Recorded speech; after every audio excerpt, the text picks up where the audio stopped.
Okay, ഇത് എന്നറിയുന്ന വളരെ കുറച്ച് പേർക്കുള്ളൊരു വീഡിയോ ആണ്. ഞാനിത് ചെയ്യണോ വേണ്ടതെന്ന് കുറേ ഇങ്ങനെ ആലോചിച്ചതാണ്. എന്നോട് കുറേ പേര് പറഞ്ഞായിരുന്നു, നീ അത് ചെയ്യ്, നിൻ്റെ ഭാഗം നീ പറയുന്ന ഒരു കാര്യം എന്നോട് കുറേ പേര് എനിക്ക് മെസ്സേജ് ഇട്ടിട്ട് അല്ലെങ്കിൽ എന്നെ വിളിച്ചിട്ടും പറഞ്ഞിരുന്ന ഒരു കാര്യമാണ്.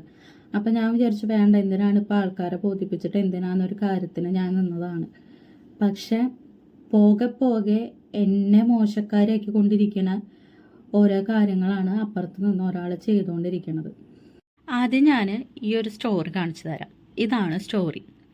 ഓക്കെ, എന്നെ ബ്ലോക്ക് ചെയ്തിട്ടാണ് ഈ വക പ്രഹസനങ്ങളൊക്കെ അവിടെ ചെയ്തുകൊണ്ടിരിക്കുന്നത്. അപ്പോൾ ഇതാണ് ഈ സ്റ്റോറിയിൽ നിന്നാണ് ഞാൻ സ്റ്റാർട്ട് ചെയ്യണം കേട്ടോ. ഈ സ്റ്റോറി കഴിഞ്ഞ ദിവസം എൻ്റെ ഭർത്താവ് എന്ന് പറയുന്ന ആൾ, ഇപ്പം ഞങ്ങൾ ഡിവോഴ്സ്ഡ് അല്ല, അതുകൊണ്ട് ഞാൻ ഭർത്താവ് തന്നെ പറയാണ്, കഴിഞ്ഞ ദിവസം ഇൻസ്റ്റയിൽ പോസ്റ്റ് ചെയ്തിട്ടുള്ള ഒരു സ്റ്റോറിയാണ്. എന്നെ ബ്ലോക്ക് ചെയ്തിട്ട് എന്താ പറയുക, സ്റ്റോറികളിൽ കയറി എനിക്ക് അവിഹിതമുള്ള പോലെ അല്ലെങ്കിൽ എൻ്റെ സ്വഭാവം ശരിയല്ലാത്തതുകൊണ്ടാണ് ഡിവോഴ്സ് ഫയൽ ചെയ്യാൻ പോവുക എന്നുള്ള രീതിക്കൊക്കെ സ്റ്റോറി ഇട്ടുകൊണ്ടിരിക്കണത്. ഞാനിത് കാണാറില്ല. കാരണം ഒന്നാമത് എന്നെ ബ്ലോക്ക് ചെയ്തേക്കാണ്. ഞാൻ വേറെ അക്കൗണ്ടിൽ കയറി നോക്കാറില്ല.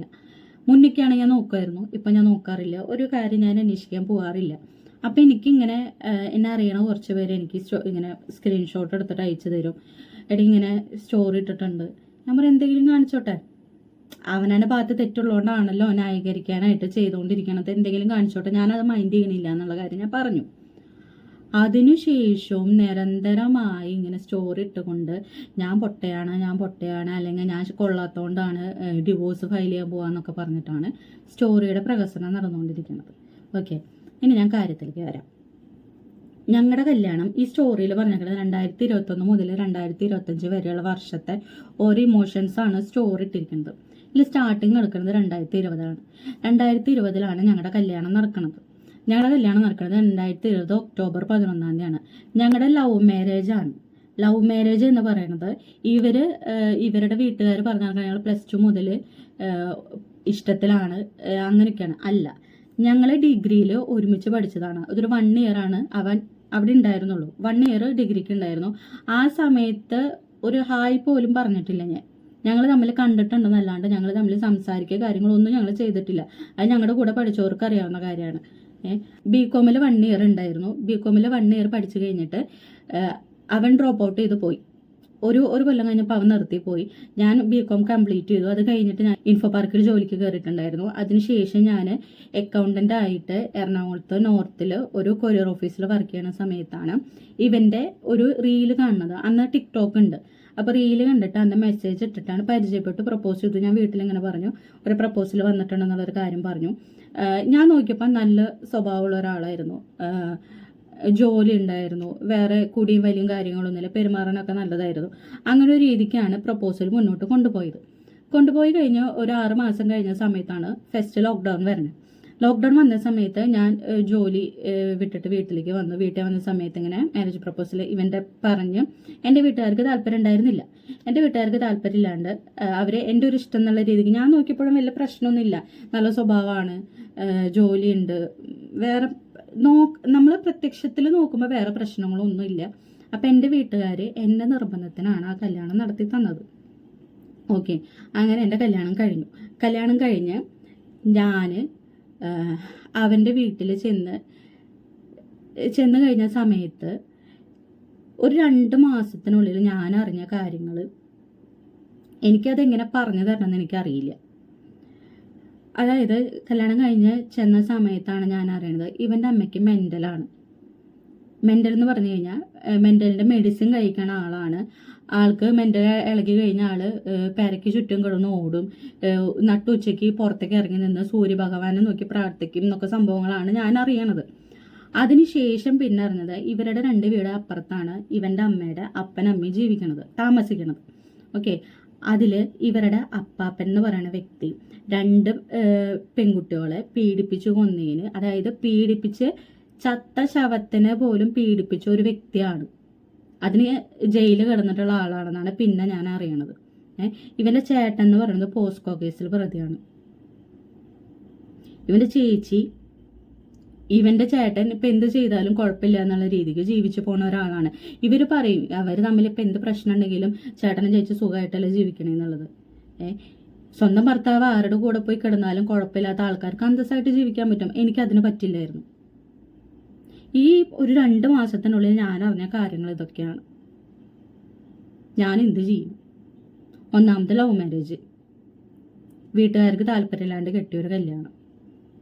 എൻ്റെ വീട്ടുകാർ അവിടെ വീട് കാണാൻ ചെന്ന സമയത്ത് അവർ പറഞ്ഞായിരുന്നു അവർ അയൽവക്കക്കാരായിട്ടൊന്നും വലിയ ബന്ധത്തിലല്ലാന്ന് തോന്നുന്നുണ്ട്, കാരണം മൊത്തം ഷീറ്റ് വെച്ചിട്ട് മറിച്ചേക്കാണ് കാര്യങ്ങളൊക്കെ അവർ പറഞ്ഞായിരുന്നു.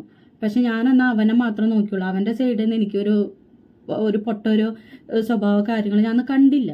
അതുകൊണ്ട് ഞാൻ ആ കല്യാണത്തിന് വാശി പിടിച്ച് എൻ്റെ വീട്ടുകാർ നടത്തി തന്നതാണ്. എൻ്റെ മിസ്റ്റേക്കാണ്, ഞാൻ അത് അക്സെപ്റ്റ് ചെയ്യുന്നുണ്ട്.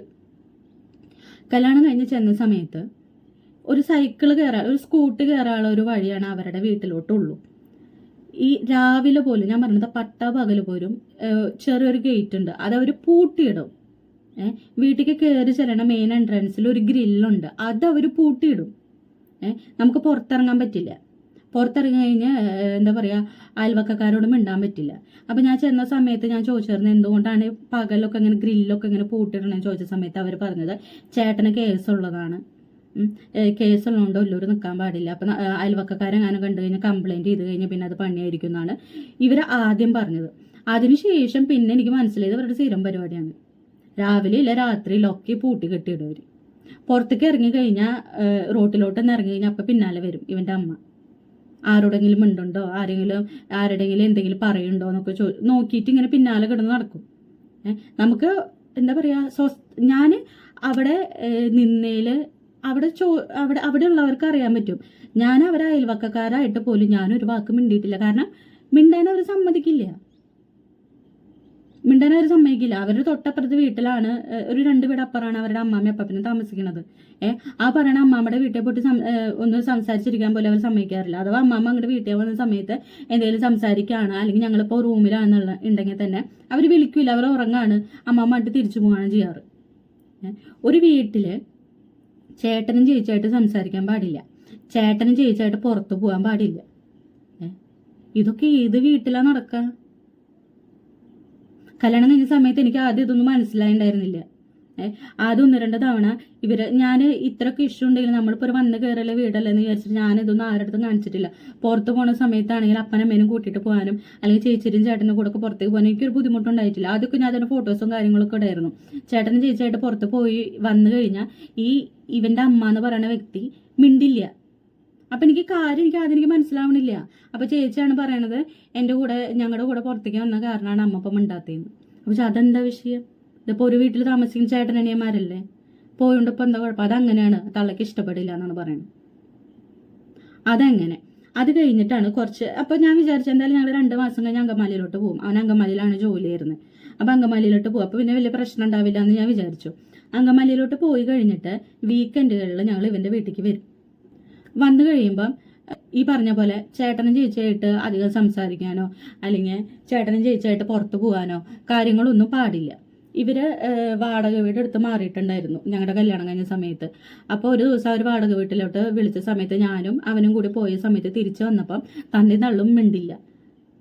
അവർ എന്താ പറയുക, ഭയങ്കര ദേഷ്യത്തിൽ ഭയങ്കര ഞങ്ങൾ കൂട്ടാണ്ട് പോയാലും നിങ്ങൾ ഒറ്റയ്ക്ക് പോയി, അത് പ്ലാൻ ചെയ്ത് പോയൊരു കാര്യം പോലും അല്ല അത്. അതിന് വരെ അത്രയും ചെറിയ ചെറിയ കാര്യങ്ങൾക്ക് വരെ അവരവിടെ കിടന്ന് വഴക്കുണ്ടാക്കും. പുറത്തോട്ട് ഇറങ്ങി കഴിഞ്ഞാൽ എന്താ പറയുക, നല്ല ആൾക്കാർ അവരെ അയൽവക്കത്തുള്ളവർ അവരെ പറ്റി ഒരു നല്ലത് പറയില്ല. അത് ഞാൻ വളരെ വൈകിയാണ് ഞാനതൊക്കെ മനസ്സിലാക്കണത്. അപ്പോഴും ഞാൻ വിചാരിച്ചത് അങ്കമാലിക്ക് പോയി കഴിയുമ്പോൾ പ്രശ്നങ്ങളൊന്നും ഉണ്ടാവില്ലല്ലോ എന്ന് ഞാൻ വിചാരിച്ചത്. അങ്കമാലിക്ക് പോയി കഴിഞ്ഞാൽ ഇവൻ്റെ അമ്മ ഒരു ദിവസത്തിൽ ഒരു 10-20 വട്ടം വിളിക്കും. ഇത് പിന്നെ ഒരു ഇഷ്യൂ എന്ന് പറയണമെങ്കിൽ ഒരു അമ്മയും മോനും സംസാരിക്കണോണ്ട് എനിക്ക് വിഷയം ഉണ്ടായിട്ടല്ല. ഞങ്ങൾ വീക്കെൻഡിൽ ചെല്ലണ സമയത്ത് വീട്ടിൽ ചെന്ന് കഴിഞ്ഞാൽ ഞങ്ങൾ തമ്മിൽ ഒരുമിച്ചിരുന്ന് സംസാരിക്കാൻ പാടില്ല. എന്തെങ്കിലും ഒന്ന് പതുക്കെ ഒന്ന് സംസാരിച്ച് കഴിഞ്ഞാൽ പറയും എന്താ നിങ്ങൾ സ്വകാര്യം പറയണേ, ആൾക്കാരിരിക്കുന്ന സമയത്ത് സ്വകാര്യം പറയാൻ പാടില്ല, റൂമിൽ കയറി എന്ന് പറയും, ആകെ 2 ദിവസത്തേക്ക് വരണേ, റൂം അടച്ചിരിക്കുക എന്ന് പറയും. ഇവൻ വന്നു കഴിഞ്ഞാൽ ഇവനെ കണ്ടുകൊണ്ടിരിക്കണം. ഞങ്ങളിപ്പോൾ വീക്കെൻഡിൽ വന്നു കഴിഞ്ഞ് എന്താ പറയുക തിരിച്ചു പോണ സമയത്ത് ഇവൻ്റെ അമ്മ ഞങ്ങൾ പ്രാർത്ഥന എത്തിക്കും. അതായത് ഞങ്ങൾ അവിടുന്ന് വീട്ടിൽ നിന്ന് ഇറങ്ങി അങ്കമാലിക്ക് പോണ സമയത്ത് ഞങ്ങൾ പ്രാർത്ഥന എത്തിക്കുന്ന സമയത്ത് കുരിശ് വരച്ച് ഉമ്മ കൊടുക്കും. ഉമ്മ കൊടുക്കുന്ന ഒരു സമ്പ്രദായം ഉണ്ട് അവൻ്റെ വീട്ടിൽ. അപ്പോൾ ഉമ്മ കൊടുക്കുന്ന സമയത്ത് അമ്മ മോനും ഉമ്മ കൊടുക്കും, മോൻ തിരിച്ചു ഉമ്മ കൊടുക്കും. എനിക്ക് സ്റ്റാർട്ടിങ്ങിൽ അതൊന്നും പ്രശ്നമായിട്ട് തോന്നില്ല. ഒരു അമ്മ മോന് റിലേഷൻ എന്നുള്ള രീതിക്കാണ് എനിക്ക് തോന്നിയത്. അപ്പോൾ സ്റ്റാർട്ടിങ്ങിൽ അതൊക്കെ എനിക്ക് പ്രശ്നമില്ലാണ്ട് തോന്നി. പിന്നെ ഞങ്ങൾ വീക്കെൻഡിൽ പോണ സമയത്ത് ഇവൻ്റെ അമ്മ വെറുതെ നിന്ന് കരയും. ഇവൻ പോയി ഉമ്മ കൊടുക്കും, ബാക്കിൽ കൂടെ പോയി കെട്ടിപ്പിടിക്കും, ആശ്വസിപ്പിക്കും. ഇതൊക്കെയാണ് നടന്നുകൊണ്ടിരിക്കുന്നത്. അപ്പം ഞാൻ ഭയങ്കര ഓപ്പണായിട്ട് സംസാരിക്കുന്ന ഒരാളാണ്. ഞാൻ പറഞ്ഞു ഇതെന്താ ഇത് വെറുതെ ഒരു റീസൺ ഇല്ലാണ്ടാണ് നിന്ന് കരയണത്. എന്തെങ്കിലും റീസൺ ഉണ്ടെങ്കിൽ നിന്ന് കരയണ ഒരു പ്രശ്നമില്ല. വെറുതെ നിന്ന് കരയും. ഇവൻ ചെന്ന് ബാക്കിൽ കൂടെ കെട്ടിപ്പിടിക്കുക, ഇവൻ ഞാൻ ആശ്വസിപ്പിക്കുക, ഉമ്മ കൊടുക്കുക, ഒരു സംഭവമായി. അപ്പം ഞാൻ അവനോട് പറഞ്ഞു ഇതെനിക്ക് അത്ര നീറ്റായിട്ട് തോന്നുന്നില്ല. അത് ഞാൻ ഇവനോട് ഡയറക്റ്റ് പറയുകയും ചെയ്തു. വേറെ ആരോടും ഞാൻ പറഞ്ഞില്ല, ഇവനോട് തന്നെ ഞാൻ ഡയറക്റ്റ് ഞാൻ പറയുകയും ചെയ്തു എനിക്കിത് അത്ര ഇഷ്ടപ്പെടണില്ല എന്നുള്ള കാര്യം ഞാൻ പറയുകയും ചെയ്തിട്ടുള്ളതാണ്. അത് കഴിഞ്ഞിട്ട് ഈ ഉമ്മ വിഷയം ഒരു വിഷയമായി, ഞങ്ങളുടെ ഇടയിൽ ഒരു വിഷയമായിട്ട് മാറിയ സംഭവം. അത് മാറിയ സമയത്ത് ഇവൻ ഒരു ദിവസം എൻ്റെ മുന്നിൽ ഇരുന്നിട്ട് ഇവൻ്റെ അമ്മേനെ വിളിച്ചിട്ട് പറയാണ് അമ്മേനെ സ്നേഹിക്കണത് അമ്മയ്ക്ക് ഉമ്മ കൊടുക്കണത് ഇവൾക്ക് ഇഷ്ടമല്ല എന്നുള്ള കാര്യം. നിങ്ങൾ ആലോചിക്കണം, നിങ്ങളുടെ ഭർത്താവ് നിങ്ങളുടെ മുന്നിൽ ഇരുന്നിട്ട് അമ്മേനെ വിളിച്ചിട്ട് പറയാണ് അമ്മേനെ സ്നേഹിക്കണതും ഉമ്മ കൊടുക്കണതും അവൾക്ക് ഇഷ്ടമല്ല എന്നുള്ള കാര്യം. അമ്മയുടെ പേര് പറഞ്ഞാൽ ഇവൻ കഴുത്തിന് കുത്തി പിടിക്കുക, ചുമരമ കയറ്റി നിർത്തുക, പ്ലേറ്റ് ഇടിച്ചു പൊടിക്കുക, മോന്തയം അടിക്കുക, ഇതൊക്കെയാണ് അവൻ ചെയ്യണത്. ഞങ്ങളൊരു ഹണിമൂണിന് പോയി, മൂന്നാർ പോയി. പോയ സ്ഥലം ഫുള്ള് നിർത്തി അമ്മേനെ വിളിക്കും. അല്ലെങ്കിൽ വേറൊരു സ്ഥലത്തേക്ക് പോയി, ഞങ്ങൾ വെളങ്ങണേ പോയി. അവിടെ ചെന്ന് കഴിഞ്ഞാൽ ഇതുപോലെ എനിക്ക് കിടന്ന് ഇങ്ങനെ വിളിച്ചോണ്ടിരിക്കും. എന്നിട്ട് ഉമ്മ പരിപാടി നിർത്തി. എന്നിട്ട് ഇവൻ്റെ അമ്മ പറഞ്ഞൊരു റീസൺ ഉണ്ട്, അതുകൊണ്ട് നിങ്ങൾ കേൾക്കണം. ഏത് പെണ്ണാണ് പറയുക സ്വന്തം അമ്മയ്ക്ക് ഉമ്മ കൊടുക്കരുതെന്ന്? ഞങ്ങൾ ഒരു വഴിക്ക് പോകുമ്പോൾ കുരിശ് വരച്ച മക്കൾക്ക് ഉമ്മ കൊടുക്കും. അത് ഞങ്ങളുടെ വീട്ടിലത്തെ ഒരു രീതിയാണ്, സമ്മതിച്ചു. അത് നിങ്ങളുടെ വീട്ടിലത്തെ ഒരു രീതിയാണ്, എനിക്കതിൽ പ്രശ്നമില്ല. നിങ്ങൾ കേൾക്കണം. ഒരു വഴിക്ക് പോകുമ്പോൾ നമ്മളൊരു ലോങ് പോണ സമയത്ത് വീട്ടിൽ നിന്ന് കുരിശ് വരച്ച് ഇറങ്ങി പ്രാർത്ഥിച്ച് ഒരു അപകടം കൂടാണ്ട് അവിടെ എത്തണേന്ന് വിചാരിച്ച് നമ്മൾ കുരിശ് വരച്ച് ഉമ്മ കൊടുത്ത് വിടുന്നു. ഉമ്മ നിർത്തിയ സമയത്ത്, ഉമ്മ ഇനി കൊടുക്കണില്ല എന്ന് അവൻ തീരുമാനിച്ച സമയത്ത് ഈ കുരിശ് വരെ ഇല്ല, വീട്ടിൽ നിന്ന് ഇറങ്ങുമ്പോൾ പ്രാർത്ഥനയില്ല, ഒന്നുമില്ല. അപ്പം എന്താ അത്? അപ്പം അവരുടെ രീതികളൊക്കെ പോയാ? എനിക്ക് മനസ്സിലാവണില്ല ഇതൊന്നും. അങ്കമാലി പോകുമ്പോൾ ഇതൊക്കെ മാറുമെന്ന് വെച്ചിട്ടുണ്ടെങ്കിൽ കുറച്ച് സമാധാനം കിട്ടുമെന്നാണ് ഞാൻ വിചാരിച്ചത്. അവിടെ ഫസ്റ്റ് ഞങ്ങൾ ഫ്ലാറ്റാണ് എടുത്തത്. ഫ്ലാറ്റ് ഇവൻ പോകുമ്പോൾ പുറത്തുനിന്ന് പൂട്ടിയിട്ട് പോകും. ഫസ്റ്റ് ഞാൻ വിചാരിച്ചത് കയറിങ്ങേട്ടായെന്നാ, പുറത്തുനിന്ന് പൂട്ടിയിട്ട് പോകും. വാഷിംഗ് ഒക്കെ മുകളിലാണ്. അപ്പം അവൻ പറയാം അവളുള്ള സമയത്ത് വാഷ് ചെയ്യാൻ പോയാൽ മതി എന്ന് പറയും. എന്താ പറയുക, ഒരാൾക്കാരായിട്ട് ഒരു ബന്ധമില്ല ആ ഫ്ലാറ്റിൽ. അവിടെ വല്ലപ്പോഴും കാണുന്ന സമയത്ത് അവർ പറയും പുറത്തേക്ക് കാണാറില്ലല്ലോ, പുള്ളിക്കാരൻ ജിമ്മിൽ പോയിണ്ടാവില്ലേ, പുറത്തേക്കൊക്കെ ഇറങ്ങുമെന്ന് പറയും. എനിക്ക് പറയാൻ പറ്റുമോ പുറത്തുനിന്ന് ലോക്ക് ചെയ്തിട്ട് പോണേന്നുള്ളത്? പുറത്തുനിന്ന് പൂട്ടി കഴിഞ്ഞാൽ അകത്തുനിന്ന് തുറക്കാൻ പറ്റില്ല. ഇവൻ വൈകിട്ട് ഒരു 4-4:30 ആകുമ്പോൾ പോയി കഴിഞ്ഞാൽ വൈകിട്ട് 10 മണിക്ക് വരെ ഞാൻ അതിൻ്റെ ഉള്ളിൽ ഇരിക്കണം. ഒരു TV ഇല്ല, സംസാരിക്കാൻ ഒരാളില്ല. അങ്ങനെ ഒരു ദിവസം ഇവൻ്റെ അമ്മ ഇവൻ്റെ ചേട്ടനായിട്ട് എന്നെ കൂട്ടി പറഞ്ഞു. അതായത് എൻ്റെ ഭർത്താവിൻ്റെ ചേട്ടനായിട്ട് എന്നെ കൂട്ടി പറഞ്ഞു. അത് പറഞ്ഞ സമയത്ത് ഞാൻ ആദ്യം വിളിച്ചത് എൻ്റെ കെട്ടിയവനെയാണ്. അവനെ വിളിച്ചിട്ട് ഞാൻ പറഞ്ഞു നിൻ്റെ അമ്മ അതിൽ വർത്താനം പറയുന്നുണ്ട്, എന്താന്ന് വിളിച്ച് ചോദിക്കുന്നു പറഞ്ഞു. അപ്പോൾ എടുത്ത വഴിക്ക് എൻ്റെ അടുത്ത് എന്താ പറഞ്ഞതെന്നറിയോ? എൻ്റെ അമ്മ അങ്ങനെ പറയില്ല എന്ന് പറഞ്ഞു. അപ്പം ഞാൻ ചോദിച്ചു ഞാനെന്താ നുണ പറയോ? അത് ചോദിച്ച് പിടിച്ച് വന്നപ്പോൾ ചേട്ടനോട് ചോദിച്ചപ്പോൾ ചേട്ടൻ പറഞ്ഞു നീ എന്താ പറയുക, നീ ആണുങ്ങളെ കണ്ടിട്ടില്ല, എന്നിട്ട് ഞാൻ തല്ലും കൊല്ലും എന്നൊക്കെ പറഞ്ഞിട്ട് കുറേ ഭീഷണിയായിട്ടുള്ള വോയിസ് മെസ്സേജും ടെക്സ്റ്റ് മെസ്സേജും ഒക്കെ ആയിരുന്നു എൻ്റെ വാട്സപ്പിൽ. അതിനുശേഷം ചോദിച്ചു പിടിച്ച് വന്നപ്പോൾ പറയാ ചേട്ടൻ അങ്ങനെ ഒരു കാര്യം പറഞ്ഞിട്ടില്ല, ഈ തള്ള നീ ഇതിൻ്റെ കയ്യിൽ നിന്നെടുത്ത് പറഞ്ഞതാണ്. അങ്ങനെ ഒരാളെ, അതായത് സ്വന്തം മോൻ്റെ ഭാര്യേനെ മൂത്ത മോനായിട്ട് കൂട്ടി പറയണമെന്നുണ്ടെങ്കിൽ ആ തള്ളയുടെ മനസ്സൊന്ന് ആലോചിച്ച് നോക്ക്. നമ്മൾ എന്ത് പറഞ്ഞാലും അമ്മയാണ് ശരി, എന്ത് പറഞ്ഞാലും അമ്മയാണ് ശരി. കല്യാണം കഴിഞ്ഞാൽ 2ാമത്തെ ദിവസം പറയാ കല്യാണം കഴിക്കണ്ടായിരുന്നില്ല, പിന്നെ പറയാ ഭാര്യേനെ വേറെയും കിട്ടും, അമ്മേനെ വേറെ കിട്ടില്ല. അങ്ങനെയുള്ളവർ കല്യാണം കഴിക്കാൻ പോകരുത്. അതുപോലെ തന്നെ കല്യാണം കഴിഞ്ഞ് സ്വന്തം ഭാര്യേനെ സ്നേഹിക്കണത്, അവരുടെ കൂടെ പുറത്ത് പോകണത്, അവരോടൊപ്പം ഇരുന്ന് സംസാരിക്കേണ്ടതും ഒന്നും നിങ്ങൾക്ക് അംഗീകരിക്കാൻ പറ്റില്ല എന്നാണെങ്കിൽ അങ്ങനെയുള്ള അമ്മമാർ നിങ്ങളുടെ മക്കളെ കല്യാണം കഴിപ്പിച്ച് കൊടുക്കരുത്. പുറത്ത് പോവാണെങ്കിൽ, ഒരു പെരുന്നാൾക്ക് പോവാണെങ്കിൽ ഭാര്യയുടെ കൈ പിടിച്ച് നടക്കാൻ പാടില്ല, അമ്മയുടെ കൈ പിടിക്കണം. വീട്ടിലിരുന്ന് സംസാരിക്കുന്ന സമയത്ത് അമ്മ കേക്കല്ലേ സംസാരിക്കാൻ പാടുള്ളൂ. ഇവർ പറഞ്ഞ 2 മാസം ആകെ ഞങ്ങളുടെ വീട്ടിൽ നിന്നിട്ടുള്ള, ഞങ്ങളായിട്ട് എന്താ പ്രശ്നം എന്നാണ് ചോദിക്കണത്. ഇതൊന്നും ഒരു പ്രശ്നമല്ലേ?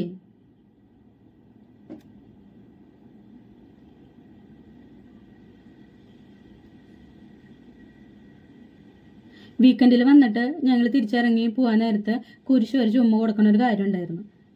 ഉമ്മ കേസ് വഷളായി കഴിഞ്ഞ സമയത്ത് ഉമ്മ കൊടുക്കണ പരിപാടി നിർത്തി. ഉമ്മ കൊടുക്കണ പരിപാടി നിർത്തിയപ്പോൾ കുരിശ് വരയ്ക്കലും ഇല്ല, പ്രാർത്ഥന എത്തിക്കലും ഇല്ല. നമ്മളൊരു വീട്ടിൽ നിന്ന് ഒരു ദൂരത്തേക്ക് 1 hour ട്രാവലിംഗ് ഉണ്ടല്ലോ, ഒരു ദൂരത്തേക്ക് ഇറങ്ങി പോകുന്ന സമയത്ത് പ്രാർത്ഥിക്കുന്നത് എന്തിനാ? ഒരു അപകടം ഒന്നും കൂടാണ്ട് അവിടെ എത്തി സേഫായി എത്താൻ വേണ്ടിയിട്ടാണ് പ്രാർത്ഥിക്കണത് അല്ലേ? ഉമ്മയ്ക്ക് വേണ്ടി പ്രാർത്ഥിക്കണ ഒരാളെ ഞാൻ ആദ്യമായിട്ടാണ് കാണുന്നത്. ആ ഉമ്മ നിർത്തിയ പാടെ ഞങ്ങളിപ്പോൾ വീട്ടിൽ പോണ സമയത്ത് പ്രാർത്ഥനയില്ല, കുരിശുവരയില്ല, ഒന്നുമില്ല. പോണത് തന്നെ ചിലപ്പോൾ നോക്കിയെന്ന് വരില്ല. ഇത് വഷളായി ഒരു സമാധാനം ഇല്ലാണ്ടായി. എന്ത് പറഞ്ഞാലും അമ്മ അമ്മ അമ്മ അമ്മ എന്ന് പറഞ്ഞ് നടക്കുന്ന സമയത്താണ് എനിക്ക് മടുത്ത് ഞാൻ പറഞ്ഞത്, ഇതിങ്ങനെ പോയാൽ ശരിയാവില്ല, നീ നിന്റെ വഴിക്ക് ജീവിച്ചു, എന്നെ എൻ്റെ വഴിക്ക് വിട്ടോ എന്ന് പറഞ്ഞത്. അങ്ങനെ ഇവൻ തന്നെയാണ്, ഇവൻ്റെ ഒരു ഫ്രണ്ടുണ്ട്, ആ ഫ്രണ്ടിനോട്, ആ ചേട്ടനോട് ഞാനാണ് പറഞ്ഞത്. അത് ആ ചേട്ടനെ ഞങ്ങളുടെ ഇടയിലേക്ക് കൊണ്ടുവരുന്നത് ഇവൻ തന്നെയാണ്. ഒരു വട്ടം ഇവനെ തല്ലിയിട്ട് ഞാൻ ഇവൻ്റെ അടുത്ത് നിന്ന് ഇറങ്ങിപ്പോയി. എൻ്റെ ഫ്രണ്ടിൻ്റെ അടുത്തേക്ക് എറണാകുളത്തേക്ക് പോയി. അവൻ്റെ കൂടെ ഒരു ദിവസം എന്ന് പറയാൻ പറ്റില്ല, ഞാൻ വൈകിട്ട് പോയി. പിറ്റേ ദിവസം ഇവൻ വന്നു. അന്ന് ഞാൻ പോയ സമയത്ത് ഈ ചേട്ടനെ, ഒരു അഡ്വക്കേറ്റാണ്, ആ ചേട്ടനെ ഇവനാണ് ഞങ്ങളുടെ ഇഷ്യൂലേക്ക് പിടിച്ചിട്ടത്. ആ ചേട്ടനോട് അന്ന് ഞാൻ ഒരു മണിക്കൂർ സംസാരിച്ച കാര്യങ്ങളൊക്കെ പറഞ്ഞു. എന്നിട്ട് അന്ന് ഇവൻ്റെ ഭാഗത്തുനിന്ന് ഒരു തെറ്റുണ്ടാവില്ല, ഇനി ഒന്നും ഉണ്ടാവില്ല എന്ന് പറഞ്ഞിട്ട് എന്നെ വിളിച്ചോണ്ട് വന്നത് അന്ന്.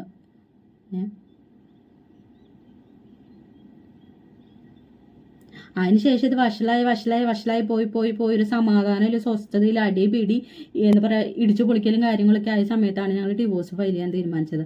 അതൊരു ദിവസം ഇവൻ തന്നെയാണ് ആ ചേട്ടനെ വിളിച്ച് പറഞ്ഞത്, ഇനി ഞങ്ങൾക്ക് മുന്നോട്ട് പോകാൻ പറ്റില്ല, ഡിവോഴ്സ് ഫയൽ ചെയ്യാൻ. അങ്ങനെ ഞങ്ങൾ 2 പേരും മ്യൂച്വലായിട്ട് ഒപ്പിട്ട് തൃശ്ശൂർ കോർട്ടിൽ പോയി ഫയൽ ചെയ്തതാണ്. എന്നിട്ട് ഞാൻ എൻ്റെ പാട് നോക്കിപ്പോയി. ഞാൻ 1 മാസം എറണാകുളത്ത് ജോലി നോക്കിയിട്ട് ഹോസ്റ്റലിൽ നിന്നു. അപ്പോൾ ഒന്നും ഇവനെ കോണ്ടാക്ട് ചെയ്തിട്ടില്ല. ഇവ എല്ലാവരുടെ അടുത്ത് പറഞ്ഞു നടക്കാണ്, അവൾക്ക് വീട്ടുകാരായിട്ട് അഡ്ജസ്റ്റ് ആവാൻ പറ്റണില്ല, അവൾക്ക് എന്നെ മാത്രം മതി, എൻ്റെ അമ്മേനെ ഇഷ്ടമല്ല, എൻ്റെ അമ്മയായിട്ട് അഡ്ജസ്റ്റ് ആയി പോകണില്ല. നിങ്ങളൊന്ന് ആലോചിച്ച് നോക്ക്, ഒരു വീട്ടിൽ ഒരാളാണെങ്കിൽ നമുക്ക് പിന്നെ അഡ്ജസ്റ്റ് ചെയ്യാം, വീട്ടിൽ മൊത്തം ഫ്രോഡുകളാണ്. ചേട്ടൻ ഇങ്ങനെ, ചേച്ചി ഇങ്ങനെ, അമ്മ ഇങ്ങനെ, തൊട്ടപ്പുറത്ത് കിടക്കുന്ന ആൾക്കാരിങ്ങനെ, എല്ലാവരും ഇങ്ങനെയെന്ന് പറയുമ്പോൾ നമ്മളെങ്ങനെ ഒരു വീട്ടുകാരായിട്ട് അഡ്ജസ്റ്റ് ചെയ്ത് പോവുക? 2 വർഷം അഡ്ജസ്റ്റ് ചെയ്തത് പോരെ? ഡിവോഴ്സും ഫയൽ ചെയ്ത് പോയി കഴിഞ്ഞിട്ട് 6 മാസം ഉണ്ടായിരുന്നു സമയം. ആ 6 മാസം സമയത്ത് ഞാൻ 1 മാസം എറണാകുളത്ത് നിന്ന് എനിക്ക് ജോലിയൊന്നും കിട്ടണ്ടായി. പിന്നെ എനിക്ക് കോഴിക്കോട് ഒരു ജോലി കിട്ടി, സലൂണിലെ മാനേജറെ ജോലി കിട്ടിയിട്ട് ഞാൻ അങ്ങോട്ട് പോയി. ഒരു 3-4 മാസം കഴിഞ്ഞ സമയത്ത്, ഒരു 5 മാസം കഴിഞ്ഞ സമയത്ത് എൻ്റെ ബർത്ത്ഡേക്ക് ജൂലൈയിൽ ഇവൻ കോഴിക്കോട് വന്ന് കാണാനായിട്ട് കേക്കും കൊണ്ടുവന്ന് എൻ്റെ അടുത്ത് പറഞ്ഞു, എനിക്ക് തെറ്റുപറ്റി, എനിക്കൊരു അവസരം കൊണ്ടും തായോ, നമ്മുടെ ലൈഫാണ് പൊക്കോണ്ടിരിക്കുന്നത്, വീട്ടുകാർക്കൊന്നും പോകാനില്ല, അവരവിടെ സുഖമായിട്ട് ജീവിക്കുന്നുണ്ട്. ഞാൻ മണ്ടി, ഞാനത് വിശ്വസിച്ചു. പിന്നെ അവന് അവസരം കൊടുത്തു. അന്ന് അമ്മാതിരെ എൻ്റെ കൈയും കാലും പിടിച്ചതാണ് അവൻ. ഞാൻ പറഞ്ഞാണ്, എനിക്കിനും നീയായിട്ട് മുന്നോട്ട് പോകാൻ താല്പര്യമില്ല, ഈ ഒരു കാര്യം ഇനി എത്ര നാൾ കഴിഞ്ഞാലും മാറില്ല, വഴക്കിട്ട് പോകാൻ തന്നെ പറ്റുള്ളൂ, അപ്പം എനിക്കൊരു അവസരം കൂടി തായോ എന്ന് പറയും. ഞാൻ വ്യക്തമായിട്ട് പറഞ്ഞു, എനിക്ക് നിൻ്റെ വീട്ടുകാരായിട്ട് മുന്നോട്ട് പോകാൻ പറ്റില്ല. നാളെ ഇപ്പോൾ ഒരു കൊച്ചുണ്ടായി കഴിഞ്ഞാൽ അവരുടെ പേരും പറഞ്ഞ് എൻ്റെ മെക്കെട്ട കയറാൻ വരരുത്. ഇല്ല, ഞാൻ ഒന്നിലേക്കും വരില്ല, നീ അവിടേക്ക് വരണ്ട, ഞാൻ നിന്നെ അങ്ങോട്ടേക്ക് വിളിക്കില്ല, ഞാൻ പോയി വന്നോളാം. ഞാൻ പറഞ്ഞു, നീ പോകണോണ്ട് എനിക്ക് പ്രശ്നമില്ല, നിൻ്റെ വീട്ടിൽ നീ നിൻ്റെ കാര്യങ്ങൾക്ക് നീ പൊക്കാൻ എനിക്ക് പ്രശ്നമില്ല, എന്നെ വിളിക്കരുത്. ഇല്ല, ഞാൻ വിളിക്കില്ല, ഇനി വരണ്ട നീ അങ്ങോട്ട് എന്ന് പറഞ്ഞിട്ടാണ് എന്നെ കോഴിക്കോട് നിന്ന് കൂട്ടിക്കൊണ്ട് വന്ന സമയത്താണ് വന്നു കഴിഞ്ഞ് കുറച്ച് ഒരാഴ്ച എന്തോ ഗ്യാപ്പിലാണ് അവൻ്റെ പ്രോട്ടീൻ ഷോപ്പിൻ്റെ ഇനോഗ്രേഷൻ നടക്കുന്നത്. പ്രോട്ടീൻ ഷോപ്പിൻ്റെ ഇനോഗ്രേഷൻ ചെയ്തു. അത് കഴിഞ്ഞിട്ട് അവിടെ എന്നോട് ഇരിക്കാനാണ് പറഞ്ഞു. ഞാൻ പറഞ്ഞു എനിക്ക് ഫുൾ ടൈം ഇരിക്കാൻ പറ്റില്ല, വീട്ടിലത്തെ ജോലിയും കാര്യങ്ങളില്ലേ, ഈവനിങ് മാത്രമേ ഇരിക്കാമെന്ന് പറഞ്ഞു. ശരിയെന്ന് പറഞ്ഞു. ഈവനിങ് മാത്രമേ ഇരുന്നു. അവിടെ ചെന്ന് ഞാൻ ഇരിക്കും. അവിടെ ചെന്ന് ഇരുന്ന് കഴിഞ്ഞിട്ട് ജിമ്മിലേക്ക് വേണ്ട പ്രോട്ടീനുകൾ ഞാൻ കൊണ്ടുകൊടുക്കും, അല്ലെങ്കിൽ വേറെ ആർക്കെങ്കിലും വേണ്ട പ്രോട്ടീനുകൾ ഞാൻ കൊണ്ടുകൊടുക്കും. വൈകിട്ട് ഒരു 4:30 തൊട്ട് 8 മണി വരെയാണ് ഞാൻ അവിടെ ഇരിക്കുന്നത്. മഴയാണെങ്കിലും എന്താണെങ്കിലും ഞാൻ കൊണ്ടു കൊടുക്കാനുള്ള സാധനങ്ങൾ ഞാൻ എന്താ പറയുക ജിമ്മിലേക്കും കാര്യങ്ങളൊക്കെ കൊണ്ടു കൊടുക്കാറുണ്ട്. ആ ഇരിക്കണ ഷോപ്പിൽ ഒരു ബാത്റൂമില്ല.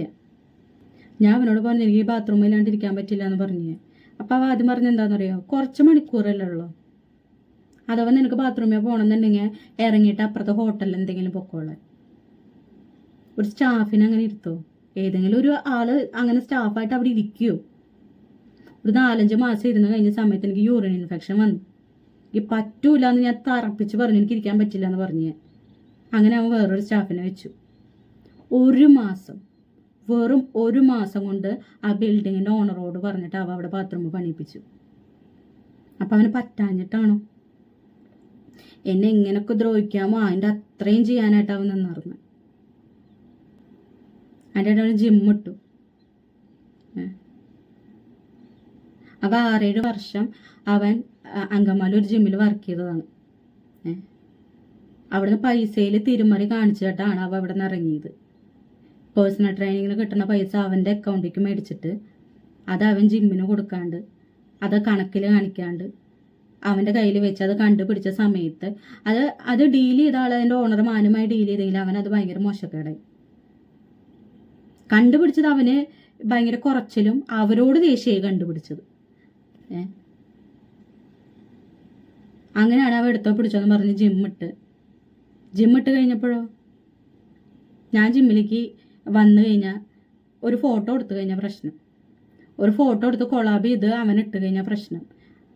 എന്താ പറയുക, ജിമ്മിട്ടതിന് ശേഷം എൻ്റെ ഒരു ഫോട്ടോ അവൻ്റെ അക്കൗണ്ടിൽ ഇടാൻ പാടില്ല, എൻ്റെ ഒരു റീൽ അവൻ്റെ അക്കൗണ്ടിൽ ഇടാൻ പാടില്ല. ഇട്ട് കഴിഞ്ഞാൽ അവൻ പറയും പ്രൊഫഷണൽ അക്കൗണ്ടാണ്. അപ്പോൾ ജിമ്മ് റിലേറ്റഡ് ആയിട്ടുള്ള എന്തെങ്കിലും ഫോട്ടോ കൊളാബ് ചെയ്ത് ഞാൻ പറയാം ഇത് രസമില്ല, ഈ വീഡിയോ രസമില്ല, അവൻ്റെ അക്കൗണ്ടിൽ ഇടില്ല. ഞാൻ അവിടെ വന്നു കഴിഞ്ഞാൽ ആരെങ്കിലും ആയിട്ട് എനിക്ക് പരിചയമുള്ള ചേച്ചി ഉണ്ടായിരുന്നു. ഞാൻ ഫസ്റ്റ് അവിടെ ജിമ്മിൽ പോയ സമയത്ത് ആ ചേച്ചിയായിട്ട് വീഡിയോ എടുത്തിട്ട് ഞാൻ റീൽസ് എടുത്തിടണ സമയത്ത് എൻ്റെ അടുത്ത് ഒരു ദിവസം വീട്ടിൽ വന്നിട്ട് പറയാണ്, അതെ ജിമ്മിൽ വന്നിട്ട് ഇങ്ങനെ വീഡിയോസ് ഒന്നും എടുക്കരുത്, അത് ബാക്കിയുള്ളവർക്ക് ബുദ്ധിമുട്ടായിരിക്കും. അവൻ്റെ അക്കൗണ്ട് കയറി നോക്ക്, ഡംബൽസും പുള്ളപ്പടിക്കണ വീഡിയോസ് മാത്രമേ അതിലുള്ളൂ, കോമഡിയും അല്ലെങ്കിൽ വേറെ പാട്ടോളം കേട്ടിട്ടുള്ള വീഡിയോസ് ഒന്നും ഇല്ല അതിൽ. പിന്നെ എനിക്ക് മനസ്സിലായി ഞാൻ ജിമ്മിൽ വന്ന അവന് ബുദ്ധിമുട്ടാന്നുള്ള കാര്യം എനിക്ക് മനസ്സിലായി. അതിന് ജിമ്മൊക്കെ ഇട്ട് കഴിഞ്ഞ് കുറച്ച് നാൾ കഴിഞ്ഞ സമയത്ത് ഇവൻ്റെ അടുത്ത് പറഞ്ഞു തുടങ്ങി. ഞാൻ കോഴിക്കോട് നിന്ന് വന്നിട്ട് ഏകദേശം ഒരു 5-6 മാസം ആവാറി. അപ്പോൾ പറഞ്ഞു കല്യാണം കഴിഞ്ഞിട്ട് എത്ര നാളായാലേ, കൊച്ചുങ്ങളെ പറ്റി നോക്കണ്ടേന്ന് പറഞ്ഞു. ഞാൻ പറഞ്ഞു ഞാൻ ഓക്കെ ആയിട്ടില്ല, നിന്നിൽ എനിക്കൊരു വിശ്വാസം വരാണ്ട് ഞാൻ റെഡി ഇല്ലെന്ന് പറഞ്ഞു. ഒരു മാസം അവൻ്റെ അടുത്ത് നല്ലപോലെ നിന്നു. അതിൽ പ്രഗ്നൻ്റ് ആയി കഴിഞ്ഞിട്ടും ഞാൻ അവൻ്റെ ഷോപ്പിൽ പോയി ഇരുന്നായിരുന്നു.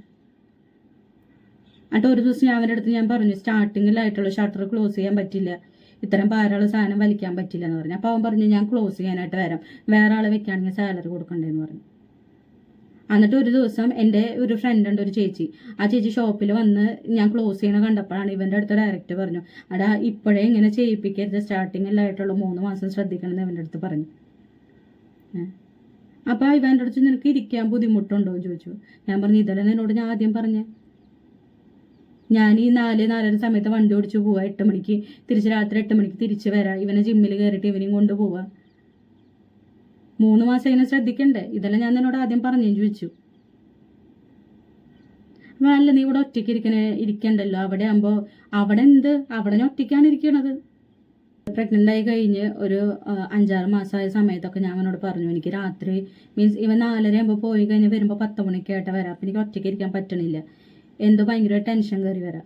അപ്പോൾ ഞാൻ പറഞ്ഞു എനിക്ക് ഇവിടെ ഒറ്റയ്ക്ക് ഇരിക്കാൻ പറ്റണില്ല, ഞാൻ ജിമ്മിൽ വന്നിരിക്കട്ടെ, തിരിച്ചു വരുമ്പോൾ നിൻ്റെ കൂടെ വരാമെന്ന് ഞാൻ പറഞ്ഞു. അപ്പോൾ അവനടുത്ത് എന്താ പറഞ്ഞതെന്ന് അറിയോ, ജിമ്മിലേക്കൊന്നും വരണ്ട, അവിടെ നടക്കാൻ സ്ഥലമില്ല, ഇരിക്കാൻ സ്ഥലമില്ല, കിടക്കാൻ സ്ഥലമില്ല, നീ വീട്ടിലിരുന്നാൽ മതി എന്ന് എൻ്റെ അടുത്ത് പറഞ്ഞു. അതിനുശേഷമാണ് ഇവൻ്റെ മാറ്റങ്ങൾ. വീട്ടിൽ കയറി വരുമ്പോൾ ഇവന് കാണാൻ പറ്റാത്ത സ്ഥലത്ത് പാടുകൾ, പുറത്ത് അത് കണ്ട സമയത്ത് ഞാൻ അവനോട് ചോദിച്ചത് എന്താ പാട് പറഞ്ഞു, അതെവിടെയെങ്കിലും കോറി ചെയ്തായിരിക്കും. സംശയം ഉണ്ടായിരുന്നു, എനിക്ക് അന്നേ പിടിക്കായിരുന്നു. ഒരു 1.5 മാസം ഇവൻ മഴയുണ്ടെങ്കിൽ മാത്രമേ കാറ് കൂടുതലായിട്ട് എടുക്കുള്ളൂ, അല്ലാത്ത സമയത്ത് അവൻ കാർ എടുക്കാറില്ല. അങ്ങനെ ഒരു 1.5 മാസമായിട്ട് അവൻ കാറിൽ മാത്രമേ പോവുള്ളൂ. ഏറ്റവും കൂടുതൽ കാറിലാണ് പോവുക. ഉച്ചരിഞ്ഞൊരു 3 മണി 3:30 സമയമാകുമ്പോൾ പോവും. എന്നിട്ട് പറയാം എനിക്ക് കൊറിയർ എടുക്കാണെന്ന് പറയും. സാധാരണ 9:30 ജിമ്മ് അടിച്ച 10 മണിയാകുമ്പോഴത്തേനും വീട്ടിലെത്തണ ആൾ 10:45 11 മണിയായാലും എത്തില്ല. ഞാൻ ഇതിനൊന്നും പറഞ്ഞറിഞ്ഞില്ല. എന്നെ അറിയണ ആൾക്കാർക്ക് അറിയാം. ഞാൻ ഒരു സംശയത്തിൻ്റെ ഒരു തരി പോലും ഞാൻ അവൻ്റെ അടുത്ത് ഞാൻ വെച്ചിട്ടില്ല. 2 വർഷം കഴിഞ്ഞ് ഡിവോഴ്സ് ഫയൽ ചെയ്ത സമയത്തും അവൻ ക്യാൻസൽ ചെയ്യാന്ന് പറഞ്ഞപ്പോൾ ഞാൻ വന്നത് എന്താണെന്ന് വെച്ചിട്ടുണ്ടെങ്കിൽ അവൻ്റെന്ന് ഇതുവരെ എനിക്കൊരു മിസ്റ്റേക്ക് പറ്റിയിട്ടില്ല. അവൻ്റെ സൈഡിൽ നിന്ന് എന്താ പറയുക, വീട്ടുകാരുടെ പ്രശ്നങ്ങളിൽ അവൻ നിൽക്കാന്നല്ലാണ്ട് വേറൊരു കാര്യങ്ങൾ എനിക്ക് പറ്റിയിട്ടില്ല. ആ അമ്മ വിളിക്കുമ്പോൾ ഉള്ള ഉപദ്രവവും കാര്യങ്ങളും അല്ലാണ്ട് വേറൊരു സംഭവം എനിക്ക് ഉണ്ടായിട്ടില്ല. അതുകൊണ്ടാണ് ഞാൻ ഇനിയെങ്കിലും നന്നാവുമല്ലോ വിചാരിച്ചാണ് ഡിവോഴ്സ് ക്യാൻസൽ ചെയ്തിട്ട് ഞാൻ വന്നത്. എന്നിട്ട് ഡിസംബർ 19 ക്രിസ്മസ് സെലിബ്രേഷൻ ഉണ്ടായിരുന്നു. അവിടെ ഒരുത്തിനെ എനിക്ക് കൊണ്ട് പരിചയപ്പെടുത്തി തന്നു. കൈ പിടിച്ചു കൊണ്ടുവന്നിട്ട് എനിക്ക് പരിചയപ്പെടുത്തി തന്നെ. അവൾ വന്നതിന് ശേഷം ഇവൻ്റെ അടുത്തേക്ക് വന്നിട്ടില്ല. ഒരു 6 മണി 7 മണിക്ക് തുടങ്ങിയൊരു പ്രോഗ്രാമാണ്. 10 മണിക്ക് ആ പരിപാടി കഴിയണവരെ എനിക്കൊരു തുള്ളി വെള്ളം വേണം പോലെ അവൻ്റെ അടുത്ത് ചോദിച്ചില്ല. അവൻ്റെ പിന്നാലെ കിടന്ന് നടക്കായിരുന്നു. അവൻ്റെ തോടയമ്മ പിടിച്ച് വർത്താനം പറയുക, അവൻ്റെ വയറും ഇടിക്കുക, ഇങ്ങോട്ട് തിരിച്ചിടിക്കുക. ഇത്രയും വർഷമായിട്ട് കൂടെ ജീവിക്കുന്ന ഒരാൾ അവൻ്റെ മാറ്റം കാണുമ്പോൾ എനിക്ക് മനസ്സിലാവില്ലേ അതിങ്ങനൊക്കെ കിടന്ന് കാണിക്കുമ്പോൾ. പിന്നെ അവിടെ നിന്ന് ഞാൻ അറിഞ്ഞ കാര്യങ്ങൾ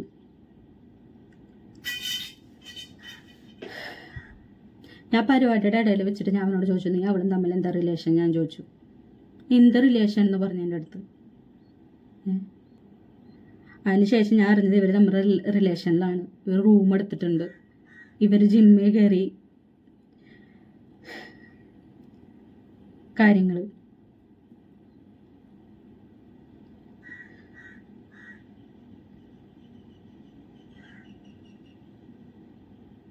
ഒരു ദിവസം ഒരു ശനിയാഴ്ച രാത്രി ഞങ്ങൾ പുഷ്പ കാണാൻ പോയി. പുഷ്പ കാണാൻ പോയിട്ട് 3 മണിക്കാണ് വന്നത്. അപ്പം ഞാൻ അന്ന് പറഞ്ഞു അവനടുത്ത് പോയി. അവൻ എന്നോട് ഒരാഴ്ച മുന്നേ പറഞ്ഞിരുന്നു അവന് ഞായറാഴ്ച ഡെക്കയിൽ പോകണം, കുറച്ച് ജിമ്മിലേക്ക് കുറച്ച് സാധനങ്ങൾ എടുക്കാണെന്ന് എൻ്റെ അടുത്ത് പറഞ്ഞിരുന്നു. അപ്പോൾ ഞാൻ പറഞ്ഞു, സിനിമയ്ക്ക് പോകേണ്ടത് നിനക്ക് നല്ല ഡെക്ക പോകാനുള്ളതല്ലേ, സിനിമയ്ക്ക് പോകേണ്ട വരുമ്പോൾ ലേറ്റ് ആവില്ല, അത് കുഴപ്പമില്ല എന്ന് പറഞ്ഞു എൻ്റെ അടുത്ത്. ഇവൻ ഞങ്ങൾ പുലർച്ചെ സിനിമയ്ക്ക് പോയി 3 മണി കഴിഞ്ഞ് സിനിമ കഴിഞ്ഞ് വന്നു. പിറ്റേ ദിവസം രാവിലെ എണീറ്റു. ഇവൻ വേഗം ഡ്രസ്സ് മാറി ഇവൻ പോവാണ്, ഡെക്കയിലേക്ക് പോവാണ്.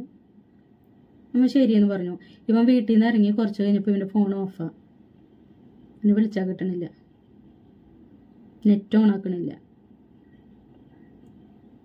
പിന്നെ ഞാൻ അറിയാണ് പുലർച്ചെ എൻ്റെ കൂടെ വന്ന് സിനിമ കണ്ട എൻ്റെ കൂടെ കിടന്നുറങ്ങി. പിറ്റേ ദിവസം രാവിലെ എണീറ്റ് ധൃതിപ്പെട്ട് പോയത് ഇവൻ്റെ കൂടെ റൂം എടുക്കാനാന്നുള്ളത് ഫുള്ള് പ്രൂഫ് വെച്ചിട്ട് ഞാൻ സംസാരിക്കുന്നു. അവിടുന്ന് ഞാൻ അറിഞ്ഞ കാര്യങ്ങളൊന്നും എനിക്ക് ഉൾക്കൊള്ളാൻ അത്ര ഈസിയുള്ള കാര്യങ്ങളായിരുന്നില്ല. അവന് അതുവരെ എത്ര റിലേഷനുണ്ട്. ഇവൻ കൂടെ പോയ പെണ്ണ് എനിക്ക് വോയിസ് അയച്ചിട്ടുണ്ട്, കേൾപ്പിച്ചായിരുന്നു നിങ്ങൾക്ക്. നിനക്ക് ഉറപ്പുണ്ടോ നിന്റെ കെട്ടിയും വേറെ ആരുടെയും കൂടെ ഉണ്ടാക്കാൻ പോയിട്ടുണ്ടോ എന്ന്? നിനക്ക് ഉറപ്പുണ്ടോ? അവന്റെ ചരിത്രങ്ങൾ നിനക്ക് അറിയോ? ഇനി അറിയാത്ത എന്തൊക്കെ കാര്യങ്ങളുണ്ട് നിനക്ക്? ഞാനല്ല നിന്റെ കെട്ടിയവനെ കൊണ്ട് പോയത്, അത് നീ മനസ്സിലാക്കിക്കോ. അവൻ തന്നെ ഓരോന്ന് തേടി പോയത്, അത് നീ മനസ്സിലാക്കിക്കോ.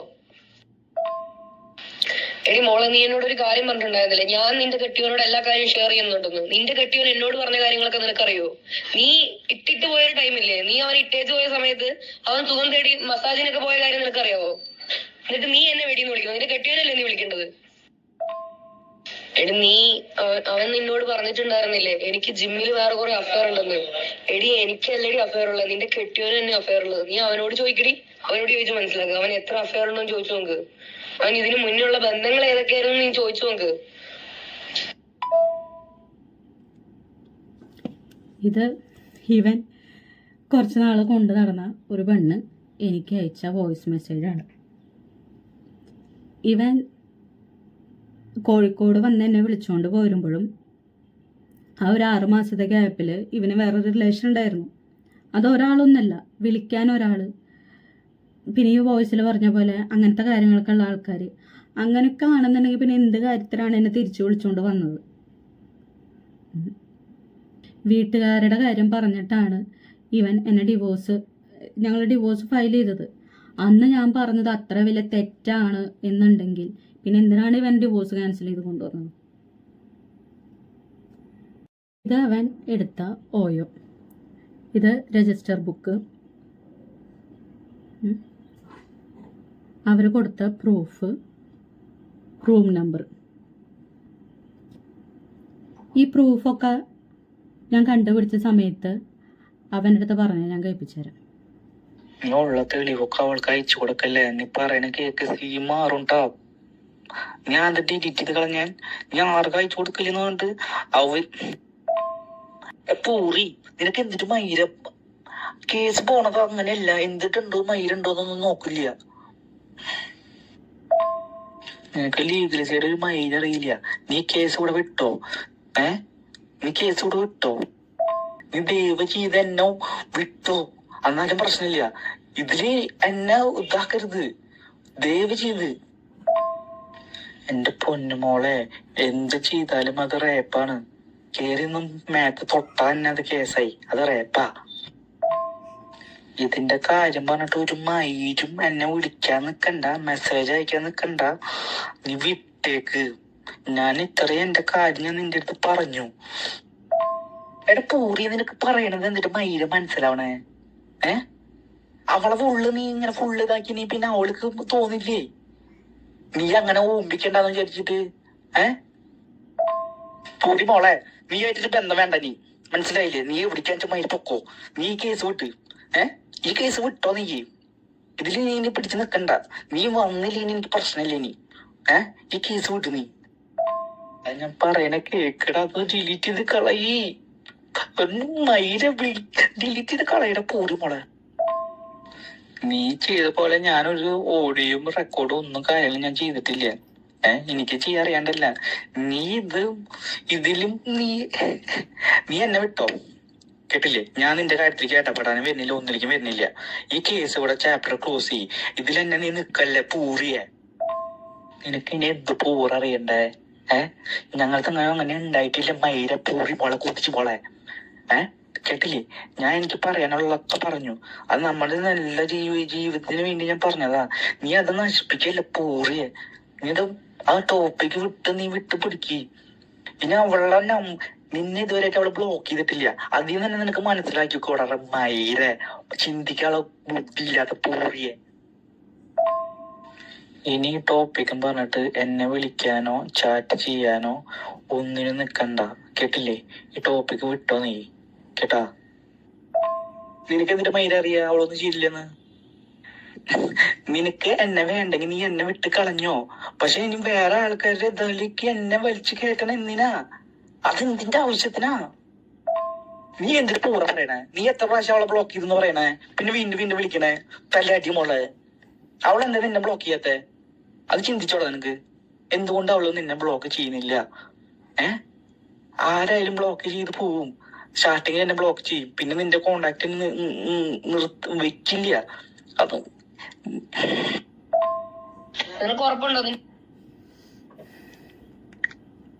ഇവതിൽ പറയുന്നുണ്ട് ഞാൻ നിന്നോട് സ്റ്റാർട്ടിങ്ങിൽ എല്ലാ കാര്യം പറഞ്ഞു എന്നുള്ളത്. ഇല്ല, അങ്ങനൊരു സംഭവം ഇല്ല. ഈ 19-ാം തീയതി സെലിബ്രേഷൻ്റെ ഇടയിൽ ഇത് ഞാൻ കണ്ടുപിടിച്ച് കഴിഞ്ഞിട്ട് ഒരു 1-2 ദിവസത്തിൻ്റെ വഴക്കം കാര്യങ്ങൾ പോയി. കൂടുതൽ റിലേഷൻ ഉണ്ടെന്ന് ഞാൻ വിചാരിച്ചിട്ടില്ല. എന്നിട്ട് 24-ാം തീയതി ഞാൻ ആലോചിക്കണം, പ്രഗ്നൻ്റ് ആണ് ഞാൻ. 24-ാം തീയതി രാവിലെ മുതൽ ഒരു തുള്ളി വെള്ളം കുടിക്കാൻ വരെ കാല് പിടിച്ച് ഞാൻ കരഞ്ഞു. നീ അവളായിട്ട് എന്തെങ്കിലും ഉണ്ടെങ്കിൽ പറ, ഞാനത് ക്ഷമിച്ചോളാം, എന്തെങ്കിലും ഉണ്ടെങ്കിൽ പറ എന്നുള്ളത്. ഒന്നുമില്ല എന്ന് പറഞ്ഞു. ആ ദിവസം ഞാൻ ഒരു തുള്ളി വെള്ളം പോലും ഞാൻ കുടിച്ചിട്ടില്ല. എന്നിട്ട് രാത്രി ഒരു 11 മണി 12 മണി സമയത്ത് ഞാൻ അറിയാണ് ഇവർ തമ്മിൽ ഉണ്ടായിട്ടുള്ള കാര്യങ്ങളൊക്കെ. അത് എൻ്റെ തെളിവ് കിട്ടിയെന്ന് അറിഞ്ഞപ്പോൾ ഇവ എന്നെ എന്താ ചെയ്തതെന്നറിയാം? ഇവ ഫോൺ തരാൻ പറഞ്ഞാൽ തരില്ല എന്ന് പറഞ്ഞു. അത് പിടിച്ച് വലിക്കുക, എൻ്റെ മുഖത്ത് കടിക്കുക, നെറ്റീമ കടിക്കുക, അടിക്കുക, പിടിച്ച് എന്തൊക്കെ ചെയ്യാൻ പറ്റുമെന്നുള്ളത് അവൻ്റെ തനി സ്വഭാവം എനിക്ക് അന്നാ മനസ്സിലായി. ഞാൻ ശരിക്കും പറഞ്ഞ പേടിച്ചു പോയി. ഞാൻ അവിടെ എനിക്ക് വിളിക്കാൻ ആരുമില്ല. എന്നിട്ട് ഞാൻ നേരത്തെ പറയുമ്പോൾ പോലെ ഒരു അഡ്വക്കേറ്റ് ഉണ്ടായിരുന്നു ഫ്രണ്ട്, ആളെ വിളിച്ചപ്പോൾ ആളുടെ വൈഫിനെ കിട്ടിയ ചേച്ചിയോട് പറഞ്ഞു, ചേച്ചി ഒന്ന് പെട്ടെന്ന് വീട്ടിലേക്ക് വരാമെന്ന് ചോദിച്ചു. റീസണൊന്നും ഞാൻ പറഞ്ഞില്ല. അവർ വന്നു. അവർ വരുമ്പോൾ സമയം 1:30-2 മണിയാണ്. അവരെന്നെ LF കൊണ്ടുപോയി. അവിടുന്ന് ഇറങ്ങി കഴിഞ്ഞിട്ട് എനിക്ക് എങ്ങനെയെങ്കിലും വീട്ടിലേക്ക് എത്തണം എന്നുണ്ടായിരുന്നുള്ളൂ. എനിക്ക് അവൻ്റെ കൂടെ പോകാൻ ധൈര്യം ഉണ്ടായിരുന്നില്ല എനിക്ക്. അവിടുത്തെ കാര്യങ്ങൾ കഴിഞ്ഞൊരു 3:30 സമയത്ത് ഹോസ്പിറ്റലിൽ നിന്ന് ഇറങ്ങുമ്പോൾ ഞാൻ നേരെ പോയത് അങ്കമാലി സ്റ്റേഷനിലേക്കാണ്. ഇവൻ എന്നെ കൊണ്ടുപോയേ. ഭയങ്കര വിശാല മനസ്സാണ്. ഇവൻ തന്നെ കൊണ്ടുപോയേ. അവിടെ ചെന്നിട്ട് ഞാൻ പറഞ്ഞു, ഇങ്ങനെയാണ് സംഭവം, ഇവന് വേറൊരാളായിട്ട് റിലേഷൻ ഉണ്ട്, അത് ഞാൻ കണ്ടുപിടിച്ചു, പ്രൂഫൊക്കെ എൻ്റെ കയ്യിലുണ്ട്, അവൻ തരാൻ പറഞ്ഞിട്ട് എന്നെ ഉപദ്രവിച്ചു. പോലീസുകാർ അവനോട് സംസാരിച്ചു. ഞാൻ പറഞ്ഞു എനിക്ക് പ്രൊട്ടക്ഷൻ വേണം, എനിക്ക് അവൻ്റെ കൂടെ പോകാൻ പറ്റില്ല എന്ന് പറഞ്ഞു. അപ്പോൾ അവർ പറഞ്ഞു ക്രിസ്മസ് അല്ലേ, പുലർച്ചെയായിരുന്നു, 25-ാം തീയതി പുലർച്ചെ. അപ്പോൾ അവർ പറഞ്ഞു ഇവിടെ വനിതാ പോലീസുകാർ ആരുമില്ല, ഇവിടെ നിർത്താനായിട്ട് ആരുമില്ല എന്ന് പറഞ്ഞു. എന്നിട്ട് അവനെ വിളിച്ചിട്ട് അവൻ്റെ കൂടെ ഉണ്ടായിരുന്നു. അപ്പോൾ അവനോട് ചോദിച്ചു ഇതൊക്കെ സത്യമാണോ കാര്യങ്ങളോ ഒക്കെ ചോദിച്ചു. അവൻ പറഞ്ഞു സത്യമാണ്. അപ്പോൾ ചോദിച്ചു ഇത് നിൻ്റെ കുട്ടിയല്ലേ, പിന്നെ ഇതിൻ്റെ മധുരം കാണിക്കണമെന്ന് കുറിച്ച് കുറേ വരട്ടി അവർ. അത് കഴിഞ്ഞിട്ട് പറഞ്ഞു ഇന്ന് നിൻ്റെ കൂടെ അവളെ വിടാണ്, നാളെ 10 മണിയാകുമ്പോൾ സ്റ്റേഷനിൽ ഹാജരാണെന്ന് പറഞ്ഞു. അതിൻ്റെ ഇടയിൽ ഇവ ഒരു വക്കീലിനെ കണ്ടു. വക്കീലിനെ കണ്ടപ്പോൾ വക്കീൽ പറഞ്ഞു കൊടുത്തു അവൾ എന്ത് കേസ് കൊടുത്താലും ഒരു കുഴപ്പമില്ല, ആ പെണ്ണ് കേസ് കൊടുത്താലും നീ പെടുള്ളൂ. അത് ഇവന് ധൈര്യം. അങ്കമാലി സ്റ്റേഷനിൽ പോയിട്ട് അവിടെ സാറിനെ കണ്ട കാര്യങ്ങളൊക്കെ പറഞ്ഞു. അപ്പോൾ അവർ പറഞ്ഞു നിങ്ങൾ താമസിക്കുന്നത് കാലടി സ്റ്റേഷനിലാണ്, അവിടെ പോയിട്ട് പറയണമെന്ന് പറഞ്ഞിട്ട് അവിടെ പോയി കാര്യം പറഞ്ഞപ്പോൾ എന്താ ഡൊമസ്റ്റിക്കിന് കേസ് എടുക്കണമെന്ന് ചോദിച്ചു. ഞാൻ പറഞ്ഞു വേണ്ട. മൊത്തത്തിൽ ഞാൻ പേടിച്ചിരിക്കുകയായിരുന്നു. ഞാൻ പറഞ്ഞു എൻ്റെ വീട്ടുകാരനെ കൊണ്ടുവരാൻ വരും, എനിക്ക് അവരുടെ കൂടെ പോകണം, അതുവരെ എനിക്ക് സേഫായിരിക്കണം എന്ന് പറഞ്ഞു. അങ്ങനെ അവിടുന്ന് അങ്ങനെ പേടിപ്പിച്ചിട്ട് വിട്ടു. അങ്ങനെ ഞാൻ വീട്ടിലേക്ക് വന്നു. 19-ാം തീയതി സെലിബ്രേഷൻ നടക്കുന്നതിൻ്റെ ഇടയിൽ സെലിബ്രേഷൻ കഴിഞ്ഞ് തിരിച്ചു പോകാൻ നേരത്ത് ഞാൻ സെലിബ്രേഷൻ്റെ ഇടയിൽ വെച്ച് ഇവനോട് ഞാൻ ചോദിച്ചായിരുന്നു അവൾ തമ്മിൽ എന്തെങ്കിലും റിലേഷൻ ഉണ്ടോയെന്ന്. ആ സെലിബ്രേഷൻ കഴിഞ്ഞ് അവൾ പോകാൻ നേരത്ത് അവളെന്നെ സ്റ്റെപ്പ് കൊണ്ട് തള്ളിയിടാൻ നോക്കി. അന്ന് മുതൽ 19-ാം തീയതി അന്ന് മുതൽ രാത്രി മുതൽ ഞാൻ അവനോട് പറയുന്നുണ്ട് അവളെന്നെ സ്റ്റെപ്പ് കൊണ്ട് തള്ളിയിടാൻ നോക്കി എന്നുള്ള കാര്യം. വന്നിട്ട് എന്നോട് എന്താ ചോദിച്ചതെന്നറിയോ, അവൾ തട്ടിയിട്ടിട്ട് നീ വീണിട്ട് ചത്തോന്ന് ചോദിച്ചു എൻ്റെ അടുത്ത്. നാളെ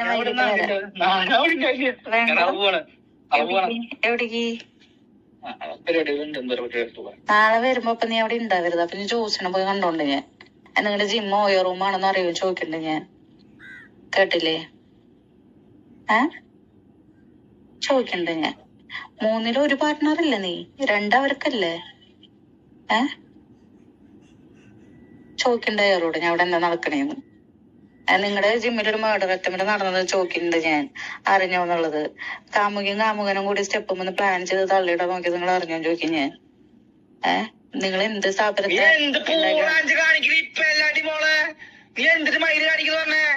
ഒരു മയിലും എനിക്ക് നീ എന്ത് പൂറാഞ്ച് കാണിക്ക്, നീ കാണിച്ചത്ര ഉള്ളില്ല മയില നീയേ. നീ എത്ര സ്ഥലത്ത് കേട്ടിട്ട് പൂറിയ നീയേ 5 സ്റ്റേഷനിലേക്ക് എന്നിട്ട് മയിലുണ്ടാക്കിയ നീ എന്നെ ഉണ്ടാക്കിയ.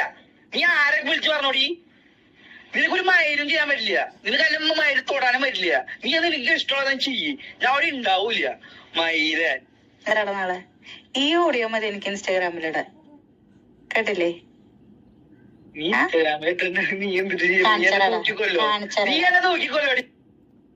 പിന്നെ ഒരു ജിമ്മിന്റെ മെയിൻ എൻട്രൻസിലും ലേഡീസിന്റെ ബാത്റൂം സെക്ഷനിലും ക്യാമറ ഇല്ല. എല്ലാ ജിമ്മിലും അങ്ങനെയാണോന്ന് എനിക്കറിയില്ല, ഈ ജിമ്മിലില്ല. അതെന്താന്ന് ഞാൻ അവനോട് ചോദിച്ചായിരുന്നു. അതിനുള്ള കാര്യം ഞാൻ കാണിച്ചു തരാം.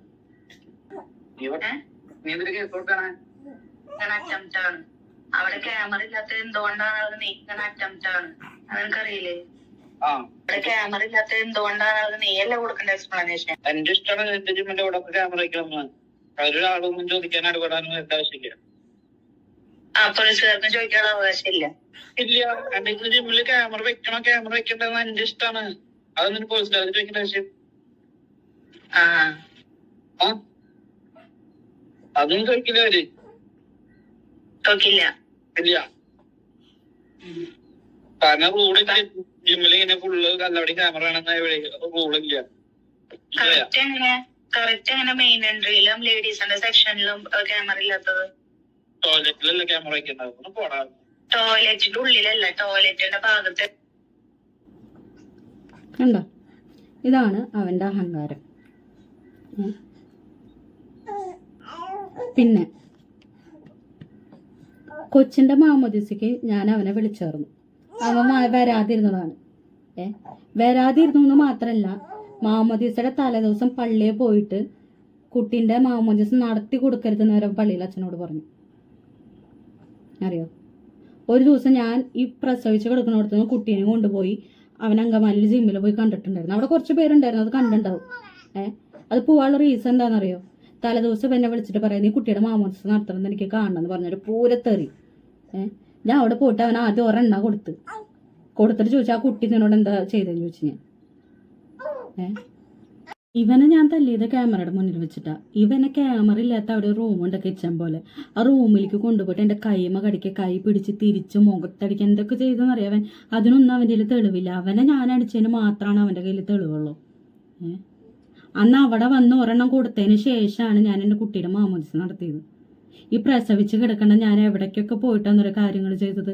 ഈ കൊച്ചിനും കൊണ്ടുപോയി അവൻ്റെ പള്ളിയിൽ പോയി അവൻ്റെ അച്ഛനെ അവരെ പള്ളി വികാരിനെ കണ്ടു. പള്ളി വികാരി കുറെ ആണ്ട വക ആള് കുറെ വലിപ്പിച്ചു. എത്ര നമ്മളെ എന്താ പറയുക, പാതി ചെന്നളം പാതാളെന്ന് പറഞ്ഞ പോലെ തന്നെ എല്ലാ ഭാഗത്തൊന്നും ഒരു തരത്തിലൊരു സപ്പോർട്ട് ഉണ്ടായിരുന്നില്ല. മാമോദിസയ്ക്ക് ഞാൻ അവനെ വിളിച്ചതാണ്. ആര് വന്നില്ലെങ്കിലും നീയും ഞാനും ഉണ്ടാവണമെന്ന് ഞാൻ അവൻ്റെ അടുത്ത് പറഞ്ഞത്. അവൻ പറയണത് അവൻ്റെ വീട്ടുകാരെ വിളിച്ചില്ലാന്ന്.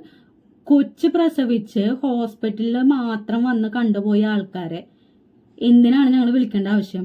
എന്നിട്ട് ഞങ്ങൾ മാമോദിസ വിളിച്ചിട്ടുണ്ടായിരുന്നു, അവനെയും വിളിച്ചിട്ടുണ്ടായിരുന്നു, അവൻ്റെ വീട്ടുകാരും വിളിച്ചിട്ടുണ്ടായിരുന്നു. അവൻ്റെ വീട്ടുകാരെ വിളിച്ചപ്പോൾ, അവൻ്റെ അപ്പനെ വിളിച്ചപ്പോൾ, എൻ്റെ അമ്മ വിളിച്ച സമയത്ത് അയാൾ അടുത്ത വഴിക്ക് പറഞ്ഞു ഇവിടുന്ന് ആരും വരുന്നില്ല എന്ന് പറഞ്ഞു. സ്വന്തം കുട്ടിയുടെ മാമോദിസയ്ക്ക് വരെ അപ്പൻ്റെ അമ്മയുടെ പെർമിഷൻ ചോദിച്ചിട്ടാണ് അവൻ വരാൻ നിന്നെങ്കിൽ ഇവനൊക്കെ എന്തിനാണ് ഒരു കുട്ടീനെ ഉണ്ടാക്കാൻ പോകേണ്ട ആവശ്യം? മാമോദിസ കഴിഞ്ഞു, ഇവൻ വന്നില്ല. ഞാൻ പ്രതീക്ഷ ഇവൻ വരുന്നു, ഇവൻ വന്നില്ല എന്ന് മാത്രമല്ല, അത് കഴിഞ്ഞ് 2-ാം ദിവസം ഞാൻ അറിയാണ് ഇവൻ്റെ അമ്മയും ഇവനും ചേർന്ന് ഞങ്ങളുടെ ഇവിടുത്തെ മെയിൻ സെന്റർ ഉണ്ട്, അവിടെ വന്ന് ഓരോ കടയിലും കയറിയിട്ട് എനിക്ക് വേറെ ആൾക്കാരായിട്ട് ബന്ധമുണ്ട്, എന്നെ വേറെ ആൾക്കാരായിട്ട് കൂട്ടി പറയാ കാര്യങ്ങളൊക്കെ പറഞ്ഞു ഇവർ പോയി. അത് ഇവിടെ അറിഞ്ഞ സമയത്താണ് എൻ്റെ അമ്മ പറയണത് ഇവരെ തലേദിവസം പള്ളിയിൽ പോയിട്ട് മാമോദിസ നിർത്തി കൊടുക്കണമെന്ന് പറഞ്ഞ് അച്ഛനോട് ആവശ്യപ്പെട്ടു. എന്നോട് പറയാണ്ടാന്ന് പറഞ്ഞു. മാമോദിസ കഴിഞ്ഞിട്ട് വരെ കുട്ടീനെ ഞാൻ വീഡിയോ കോൾ വിളിച്ച് കാണിച്ചു കൊടുത്തിട്ടുള്ളതാ. അവൻ കുട്ടീനെ വീഡിയോ കോൾ വിളിക്കാറില്ല, സുഖാണോ ചോദിക്കാറില്ല. ആഴ്ചയിൽ ഒരിക്കൽ മെസ്സേജ് അയക്കും, ലൂക്ക ഓക്കെ ആണോ എന്ന്. ഇതാണ് അവൻ്റെ അന്വേഷണം. സാധാരണ ഡെലിവറി കഴിഞ്ഞ് 28 ആവണ സമയത്ത് എല്ലാവർക്കും സ്റ്റിച്ച് ഉണങ്ങും. എനിക്ക് 90 കഴിഞ്ഞിട്ട് ഉണങ്ങിയത്. കുട്ടിക്ക് വാക്സിൻ എടുക്കാൻ പോണത് ഒറ്റയ്ക്ക്, കുട്ടീനെ ഡോക്ടറെ കാണിക്കാൻ പോണത് ഒറ്റയ്ക്ക്. ഡെലിവറി കഴിഞ്ഞ് 10-ാമത്തെ ദിവസം 10-11-ാമത്തെ ദിവസം 7 ദിവസം എന്നെ നോക്കാൻ ഒരു ചേച്ചി ഉണ്ടായിരുന്നു. ആ ചേച്ചിയുടെ കുളിപ്പിക്കലും കാര്യങ്ങളൊന്നും എനിക്ക് റെഡി ആയിട്ടില്ല. ആ ചേച്ചിക്ക് അറിയില്ല. ഒരു 10-11 ദിവസം കഴിഞ്ഞപ്പോൾ മുതൽ ഞാനാണ് അവൻ ഒറ്റയ്ക്ക് നോക്കണത്. സപ്പോർട്ടിന് ഒരാളില്ല. ആ ഡിസംബർ മാസം ഞാനിത് അറിഞ്ഞത് മുതൽ ഒരു 6 മാസം ഞാൻ കടന്നു പോയൊരവസ്ഥ എന്ന് പറയുന്നത് എനിക്കിപ്പോൾ ചിന്തിക്കാൻ തന്നെ പേടിയാണ്. 2-3 തവണ സൂയിസൈഡ് അറ്റംപ്റ്റ് കഴിഞ്ഞു. എന്തിനാണ് നീ അത് ചെയ്തത്, നീ ആ കുട്ടീനെ കൊല്ലാൻ വേണ്ടിയിട്ടാണ് ചെയ്തതെന്ന് വരെ ഞാൻ കേട്ടിട്ടുണ്ട്. ഈ റിലേഷൻ കണ്ടുപിടിച്ച സമയത്ത് ഞാൻ അവനോട് പറഞ്ഞതാ, എനിക്ക് നീയായിട്ട് മുന്നോട്ട് പോകാൻ പറ്റില്ല, നീ നിന്റെ വഴിക്ക് എങ്ങനെയാന്ന് വെച്ച് ജീവിച്ചോന്ന്. അവൻ അപ്പോഴും പറഞ്ഞു എനിക്കൊരവസരം കൂടി തായോന്ന് പറഞ്ഞു. എന്നിട്ട് ഇവൻ രാവിലെ അങ്കമാലിയിൽ നിന്ന് ജിമ്മ് കഴിഞ്ഞിട്ടൊരു 11 മണി 11:30 ആകുമ്പോൾ ഇങ്ങോട്ടേക്ക് വരും. എനിക്ക് കൂട്ടിരിക്കാനെന്ന് പറഞ്ഞിട്ടാ വരാം. പറയുമ്പോൾ അങ്കമാലിയിൽ പറഞ്ഞിട്ട് ഞാൻ തൃശ്ശൂർ പോവാൻ അവൻ്റെ അടുത്തേക്ക് പോവാന്ന് പറഞ്ഞിട്ട് വരും. ഇവിടെ വന്നു കഴിഞ്ഞിട്ട് നീ കൊള്ളില്ല, നീ കൊള്ളാത്തോണ്ടാണ് ഞാൻ പോയത്, നിനക്കൊന്നും ചെയ്യാൻ പറ്റില്ല, നിനക്ക് എന്നെ ഒന്നും ചെയ്യാൻ പറ്റില്ല. സൂയിസൈഡ് അറ്റംപ്റ്റ് കഴിഞ്ഞിരിക്കണ എന്നോട് പറയാണ് നീ ചത്താലും എനിക്ക് പ്രശ്നമില്ല, അവള് കേസ് കൊടുത്താലും ഞാൻ പെടുള്ളൂ. ഇവിടെ വരും, ഞാനായിട്ടുള്ള ഫോട്ടോ എടുക്കും, ആൾക്കാരെ കാണിപ്പിക്കും, പ്രശ്നമൊന്നുമില്ല എന്ന് കാണിപ്പിക്കും, കണ്ടു കഴിയുമ്പോൾ ഡിലീറ്റ് ചെയ്ത് കളയും. അതുപോലെ മെറ്റേണിറ്റി ഷൂട്ട് ചെയ്യണ സമയത്ത് ഞാൻ അവനോട് പറഞ്ഞാണ് എനിക്ക് താല്പര്യമില്ല എന്നുള്ള കാര്യം. അപ്പോൾ അവൻ എന്നോട് പറഞ്ഞത് എന്താണെന്ന് വെച്ചിട്ടുണ്ടെങ്കിൽ ഷൂട്ട് ചെയ്യാം, നാളെ ഇപ്പോൾ ഫോട്ടോ എടുക്കായിരുന്നില്ല എന്ന് ആലോചിച്ച് കഴിഞ്ഞാൽ പറ്റില്ലല്ലോ, ഇപ്പോഴല്ലേ എടുക്കാൻ പറ്റുള്ളൂ, സോഷ്യൽ മീഡിയയിലൊന്നും പോസ്റ്റ് ചെയ്യേണ്ട, നമുക്കത് എടുത്ത് വെക്കുക എന്നുള്ള കാര്യത്തിലാണ് എന്നെ ആ ഷൂട്ടിന് കൊണ്ടുപോയത്. തലേദിവസം കൂടി പറഞ്ഞാണ് എനിക്ക് താല്പര്യമില്ല എന്നുള്ള കാര്യം. പതിവ് പോലെ അവൻ ഷൂട്ടൊക്കെ കഴിഞ്ഞു, ഫോട്ടോ എടുത്ത് ഇൻസ്റ്റാഗ്രാമിൽ എല്ലാത്തിലും ഇട്ടു, വീഡിയോസ് ആക്കി ഇട്ടു. അവൻ്റെ ആവശ്യം കഴിയുമ്പോൾ അവൻ ഡിലീറ്റ് ചെയ്ത് കളയും. ഇതാണ് അവൻ്റെ പരിപാടി. അവൻ്റെ ഈ കാര്യം പിടിച്ചത് മുതൽ അവൻ എന്താ പറയുക, ഇൻസ്റ്റാഗ്രാമിൽ സ്റ്റോറി ഇട്ടിട്ടുണ്ടായിരുന്നു. കുറച്ച് പേരൊക്കെ കണ്ടിട്ടുണ്ടായിരുന്നു. അവൻ്റെ ഫോട്ടോ ഒക്കെ വെച്ചിട്ട് സ്റ്റോറി ഒക്കെ ഇട്ടിട്ടുണ്ടായിരുന്നു. അപ്പം ഇട്ട സമയത്ത് അവ അത് അങ്ങനെയല്ല എന്നാക്കാൻ വേണ്ടിയിട്ട് കുറേ ശ്രമിച്ചിട്ടായിരുന്നു. എൻ്റെ അടുത്ത് വരും, എൻ്റെ അടുത്ത് വന്നിട്ട് പറയും, നീ വിളിച്ച് പറഞ്ഞവരോട് മാറ്റി വിളിച്ച് പറ, അധികം ആരോടും വേണ്ട, ജിമ്മിൻ്റെ പാർട്ട്ണറുണ്ട്, പുള്ളിക്കാരനോട് വിളിച്ച് പറ, അങ്ങനെയല്ല എന്നുള്ളത് വിളിച്ച് പറ, ആളോട് മാത്രം പറഞ്ഞാൽ മതി, അങ്ങനെയാണ് ഇങ്ങനെയാണ് കാര്യങ്ങളെന്നൊക്കെ പറയും. 19-ാം തീയതി ക്രിസ്മസ് സെലിബ്രേഷൻ്റെ സമയത്ത് രാവിലെ തൊട്ട് എനിക്ക് വയ്യാണ്ട് കിടക്കുക, നല്ല ചുമയും കപകെട്ടും കാര്യങ്ങളായിട്ട്. ഇവൻ രാവിലെ പോയി, ഉച്ചയ്ക്ക് വന്ന് കുളിച്ച് ഡ്രസ്സ് മാറിയിട്ട് ജിമ്മിലേക്ക് കസാരമൊക്കെ എടുക്കാണ്ടെന്ന് പറഞ്ഞിട്ടാവും പോയി. ഞാൻ ശരി പൊക്കോന്ന് പറഞ്ഞു. അത് കഴിഞ്ഞ് വൈകിട്ട് വന്നപ്പോൾ ഞാൻ പറഞ്ഞു എനിക്ക് തീരെ വയ്യ, സെലിബ്രേഷന് വരുന്നില്ല എന്ന് പറഞ്ഞു. അപ്പോൾ അവൻ പറഞ്ഞു വായോ നീ ഇല്ലെങ്കിൽ എങ്ങനെയാ എന്നൊക്കെ പറഞ്ഞു. എന്നിട്ട് വയ്യാത്തോടത്ത് ഞാൻ എണീറ്റ് പോയി. എന്നിട്ട് പിന്നെ ഞാൻ അറിയാണ് ആ 19-ാം തീയതി ഉച്ചയ്ക്ക് ഇവളെയും കൊണ്ട് ജിമ്മിൽ കയറിയിട്ട് 2-3 മണിക്കൂർ അവരവിടെ കഴിഞ്ഞിട്ട് അവൻ തിരിച്ച് പെരുമ്പാവൂർ കൊണ്ടുവന്നാക്കി എന്നുള്ളത്. അവളെയും കൊണ്ട് ജിമ്മിൽ കയറി പുറത്തുനിന്ന് ഷട്ടറിട്ട് പൂട്ടി.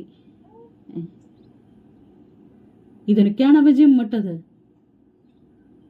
ഇവൻ്റെ അമ്മയും കൂടി എൻ്റെ വീടിൻ്റെ അവിടെ വന്നിട്ട് എന്നെ പറ്റി കുറേ അനാവശ്യങ്ങൾ പറഞ്ഞിട്ട് ബുധനാഴ്ച ഞാൻ വനിതാ സെല്ലിൽ പോയിട്ട് കംപ്ലൈൻറ്റ് വെച്ച് കൊടുത്തു. ഇവൻ്റെ അമ്മേനെ വിളിപ്പിച്ചു. അവർക്ക് കാര്യം മനസ്സിലായി. അവരെന്നോട് പറഞ്ഞെന്താണെന്നറിയോ, നീ അയ്യന്തോള് പോയി ഒരു പെറ്റീഷൻ വെച്ച് കൊടുക്കുന്ന എൻ്റെ അടുത്ത് പറഞ്ഞു. അവൻ്റെ അടുത്ത് പറയാ, നിനക്ക് വേണമെങ്കിൽ ഒരു 5,000 രൂപ മാസം നിനക്ക് ഞാൻ ചിലവിന് തരാം, വേണമെങ്കിൽ. അവളായിട്ട് റൂം എടുക്കാൻ പോയപ്പോൾ അവനൊരു ദിവസം അത്ര രൂപ ചിലവുണ്ട്.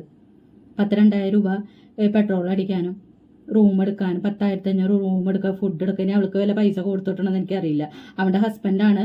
ഇതിൽ വേറൊരു പാർട്ട് എന്താണെന്ന് വെച്ചിട്ടുണ്ടെങ്കിൽ ഇവരെവിടേക്കൊക്കെ പോയിട്ടുണ്ട്, എവിടെയൊക്കെ സ്റ്റേ ചെയ്തിട്ടുണ്ട്, എല്ലാ ഡീറ്റെയിലും എൻ്റെ അടുത്ത് പറയണത് അവൻ്റെ ഹസ്ബൻഡാണ്. അതെങ്ങനെ അയാൾക്കറിയാം?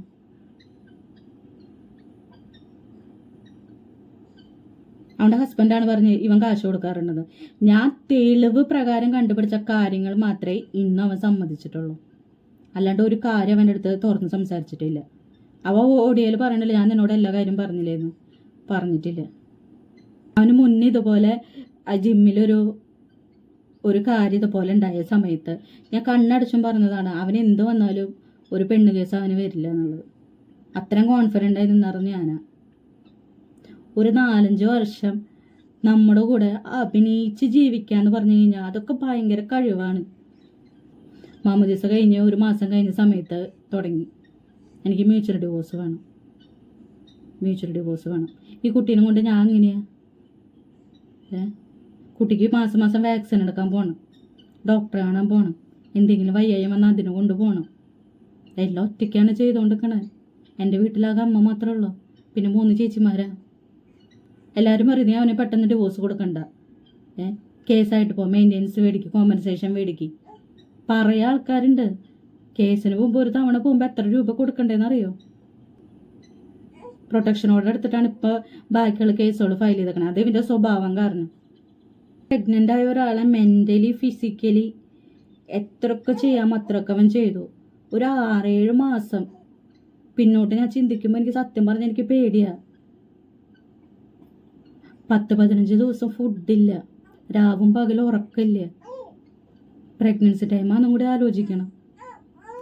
കടന്നു പോയ അവസ്ഥ ഒറ്റയ്ക്ക് എനിക്ക് പേടിയായിരുന്നു. 2 തവണ സൂയിസൈഡ് അറ്റംപ്റ്റ് കഴിഞ്ഞപ്പോഴും ആൾക്കാർ ചോദിക്കുക, നിനക്ക് എന്താ പറയുക, കുട്ടീനെ കൊല്ലാനാ ചോദിക്കുക. എനിക്ക് പോലും ഒറ്റയ്ക്ക് ഇരിക്കാൻ എനിക്കൊരു കോൺഫിഡൻസ് ഉണ്ടായിരുന്നില്ല. വായൽ പുതപ്പ് തിരികെ കയറ്റിട്ടാണ് ഞാൻ രാത്രി പകലൊക്കെ ഇരുന്ന് ഓളിട്ട് കരയുക. എൻ്റെ കൂടെ ജീവിച്ചേർന്ന ഒരാൾക്ക് ഇങ്ങനെ ഒരു സൈഡ് ഉണ്ടെന്ന് ഞാൻ ചിന്തിച്ചിട്ടില്ല.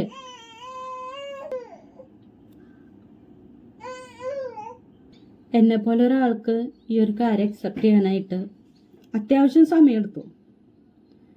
കൂടെ ജീവിച്ചേർന്ന ആള് ഓരോ മിനിറ്റിൽ അഭിനയിച്ച് ജീവിക്കാൻ അറിയണ ഒരു സിറ്റുവേഷൻ ഉണ്ട്. ഇത്ര ദ്രോഹം ചെയ്തിട്ടും അവനോട് ക്ഷമിക്കാൻ ഞാൻ റെഡിയായിരുന്നു. ഇനിയെങ്കിലും നന്നായി ജീവിക്കുക, കഴിഞ്ഞതൊക്കെ കഴിഞ്ഞു എന്ന് പറഞ്ഞ് റെഡിയായിരുന്നു.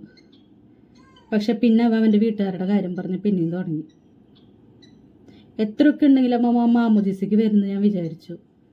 വന്നതുമില്ല, അത് മുടക്കാൻ നോക്കിയെന്നും കൂടെ അറിഞ്ഞപ്പോൾ എൻ്റെ ഒരു അവസ്ഥ. എല്ലാവരും പറയും ബോൾഡായിരിക്കും, ഈ ഒരു സമയം കടന്നു പോട്ടെ, ശരിയാവും. എങ്ങനെ കടന്നു പോകുന്ന എനിക്കൊരു ഐഡിയ ഉണ്ടായിരുന്നില്ല. ഏറ്റവും കൂടുതൽ ഹസ്ബൻഡിന് സപ്പോർട്ട് വേണ്ട ഒരു സമയമായിരുന്നു. ആ സമയത്ത് ഒരു തരത്തിൽ എന്നെ സപ്പോർട്ട് ചെയ്തിട്ടില്ല എന്ന് മാത്രമല്ല, ഡെലിവറി കഴിഞ്ഞ അടുത്ത ദിവസം പോലും ഹോസ്പിറ്റലിൽ വന്നിട്ട് അവനെ തെറി വിളിക്കലും കാര്യങ്ങളായിരുന്നു. കല്യാണം കഴിഞ്ഞ സമയത്ത് ഇത്രയൊക്കെ കാര്യങ്ങൾ അറിഞ്ഞിട്ടുണ്ടെങ്കിലും അവൻ നല്ലതാണല്ലോ എന്നൊരു വിശ്വാസത്തിലാണ് മുന്നോട്ട് പോയിട്ടുണ്ടായിരുന്നത്. അവൻ്റെ ഫാമിലി ബാക്ക്ഗ്രൗണ്ട് ഇങ്ങനെ ആയതുകൊണ്ട് ഞാൻ എപ്പോഴും പറയും, ഇപ്പോഴത്തെ കാലഘട്ടത്തിൽ വേറൊരു റിലേഷൻ വരാനായിട്ട് എളുപ്പമാണ്. അങ്ങനെ എന്തെങ്കിലും ഉണ്ടെങ്കിൽ മുന്നേ പറഞ്ഞോളാം, ഞാൻ എൻ്റെ പാട് നോക്കി പൊക്കോളാം എന്ന് ഞാൻ എപ്പോഴും പറയണ കാര്യമാണ്.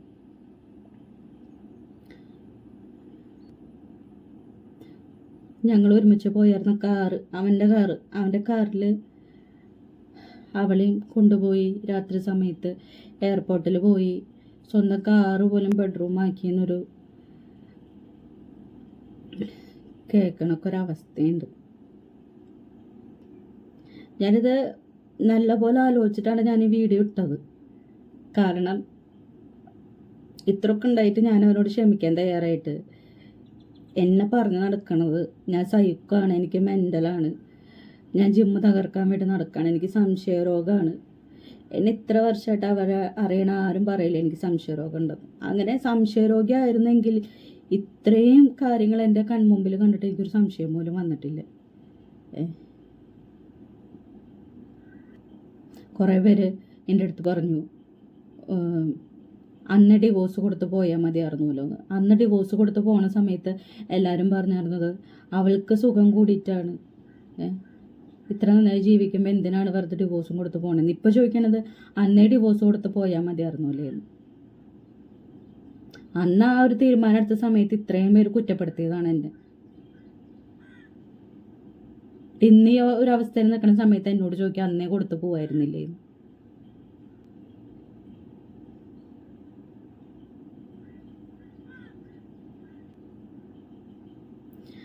അവൻ്റെ എല്ലാ കാര്യത്തിനും ഞാൻ സപ്പോർട്ട് ചെയ്തിട്ടുണ്ട്.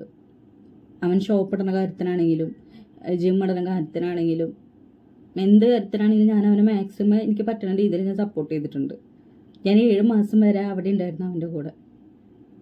അവിടെ ഡെലിവറി നടത്തണം, അങ്കമാലിയിൽ നടത്തണം എന്നൊക്കെ ആയിരുന്നു, അവൻ്റെ കൂടെ നിൽക്കണം എന്നായിരുന്നു എൻ്റെ ആഗ്രഹം. ആ സമയത്താണ് ഇതൊക്കെ ഉണ്ടാവുന്നത്. 7 മാസം അവന് വേണ്ട കാര്യങ്ങളൊക്കെ ഞാൻ ചെയ്തു കൊടുത്തിട്ടുണ്ട്.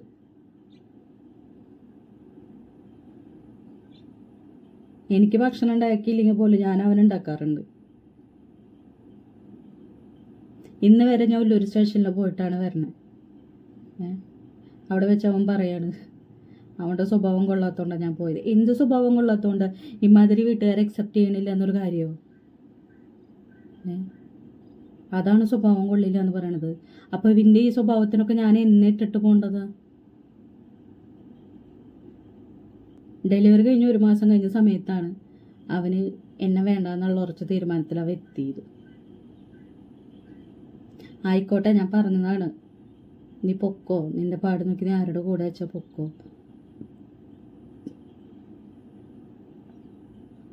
അവസരം കൊടുത്ത് മണ്ടിയത് ഞാനാ.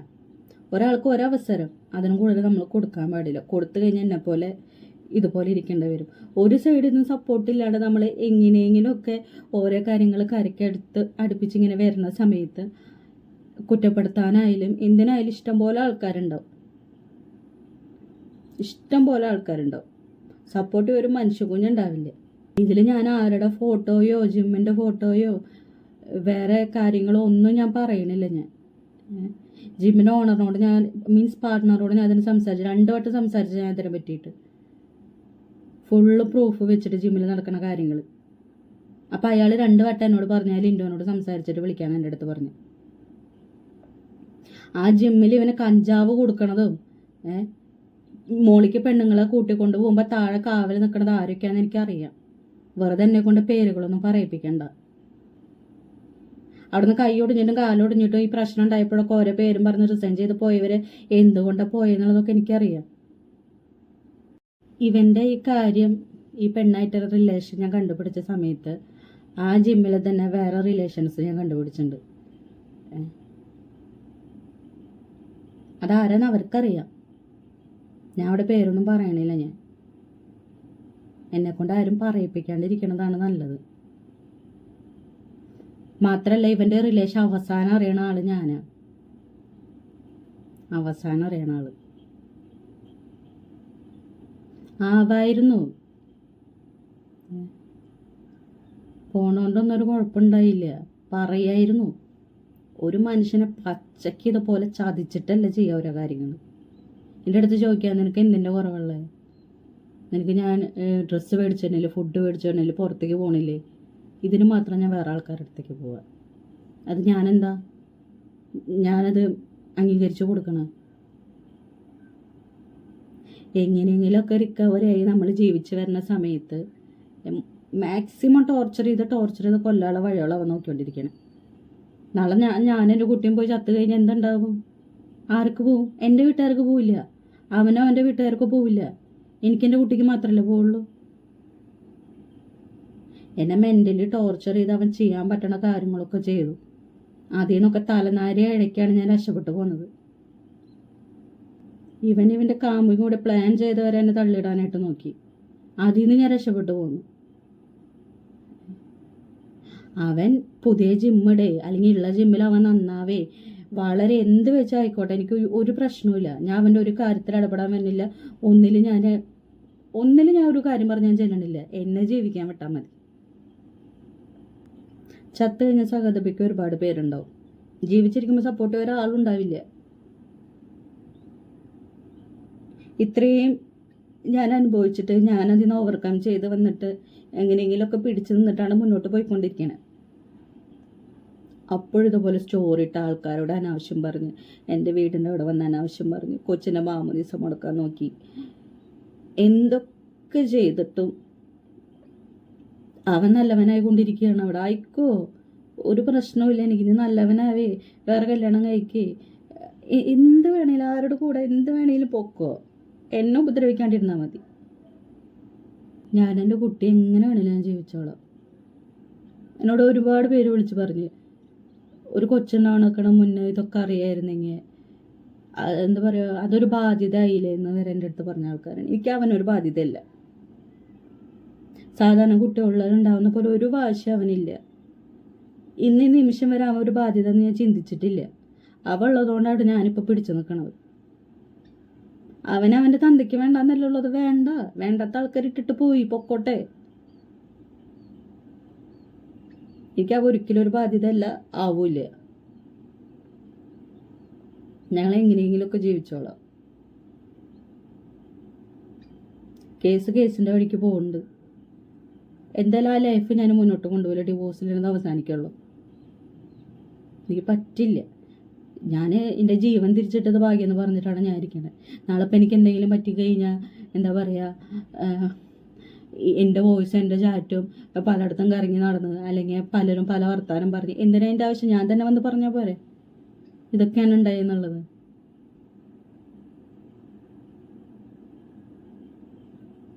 കാണുന്നവർ പല അഭിപ്രായങ്ങളും പറയും, പല രീതിക്ക് എടുക്കും.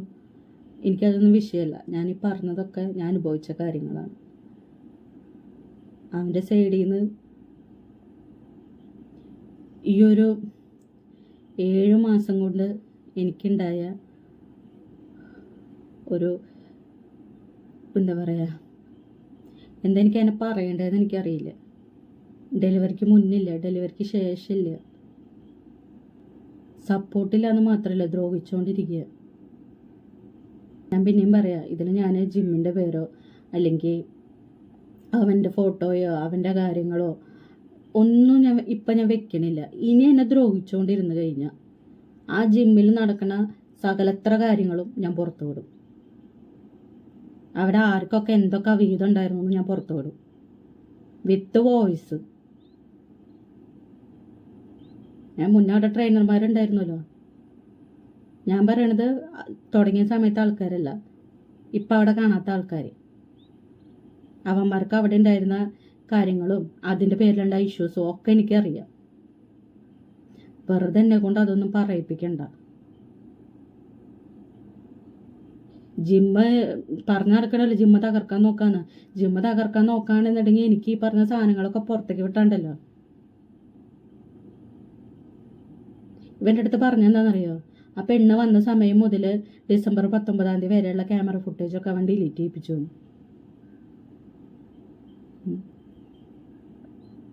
എന്ത് ഡിലീറ്റ് ചെയ്താലും റിക്കവർ ചെയ്യാനുള്ള സിസ്റ്റമൊക്കെ ഇപ്പം ഉണ്ട്. നീ അവളെ കൂട്ടിക്കൊണ്ട് പോയത് അവിടെ ഷട്ടർ ഇട്ടതും വെറുതെ എന്നെ കൊണ്ട് ഡീറ്റെയിൽ ആയിട്ട് പറയിപ്പിക്കരുത്. നിനക്ക് തന്നെ അറിയാം നീ ഡീറ്റെയിൽ ആയി പറയണ വോയിസ് എൻ്റെ കയ്യിലുണ്ടെന്നുള്ളത്. എന്നെ കൊണ്ട് അത് ചെയ്യിപ്പിക്കരുത്. നീ നിൻ്റെ വഴിക്ക് ജീവിച്ചോ, എന്നെ എൻ്റെ വഴിക്ക് വിട്ടോ. കേസിൻ്റെ വഴിക്ക് പൊക്കോളൂ. നീ ജിമ്മായിട്ട് ജീവിക്കേ അല്ലെങ്കിൽ എങ്ങനെ വേണമെങ്കിൽ നീ ജീവിച്ചോ, ഒരു പ്രശ്നമില്ല.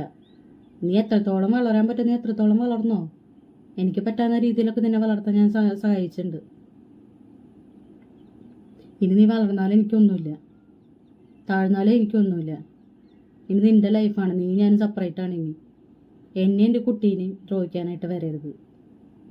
സ്വന്തം കുട്ടിയോട് പോലും കമ്മിറ്റ്മെൻറ്റ് ഇല്ലാത്തവനാണ് ജിമ്മിൽ വരുന്ന ഓരോ കുട്ടികളെ വെച്ചിട്ട് ഫോട്ടോ എടുത്ത് സ്റ്റാറ്റസ് ഇടുക. നാണുണ്ടോ നിനക്ക്? ഉണ്ടോ? നിന്റെ ഫോട്ടോ കോപ്പിയിലുള്ള ആളെ എൻ്റെ കയ്യിലിരിക്കണേ. എങ്ങനെയാണ് ഒരു മനുഷ്യന്മാർക്കൊക്കെ ഇങ്ങനെ ഓരോരുത്തരോട് ചെയ്യാൻ പറ്റണേ? കൂടെ താമസിക്കുന്ന രാവും പകലും കൂടെയുള്ള ആൾക്കാരെ പോലും നമുക്ക് മനസ്സിലാക്കാൻ പറ്റണില്ല, ഇമ്മാതിരി ചതിച്ചിട്ട്.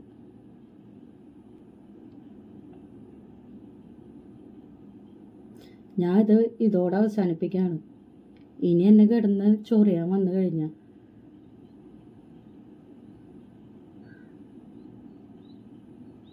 ഓർത്താൻ നിനക്ക് നല്ലത്.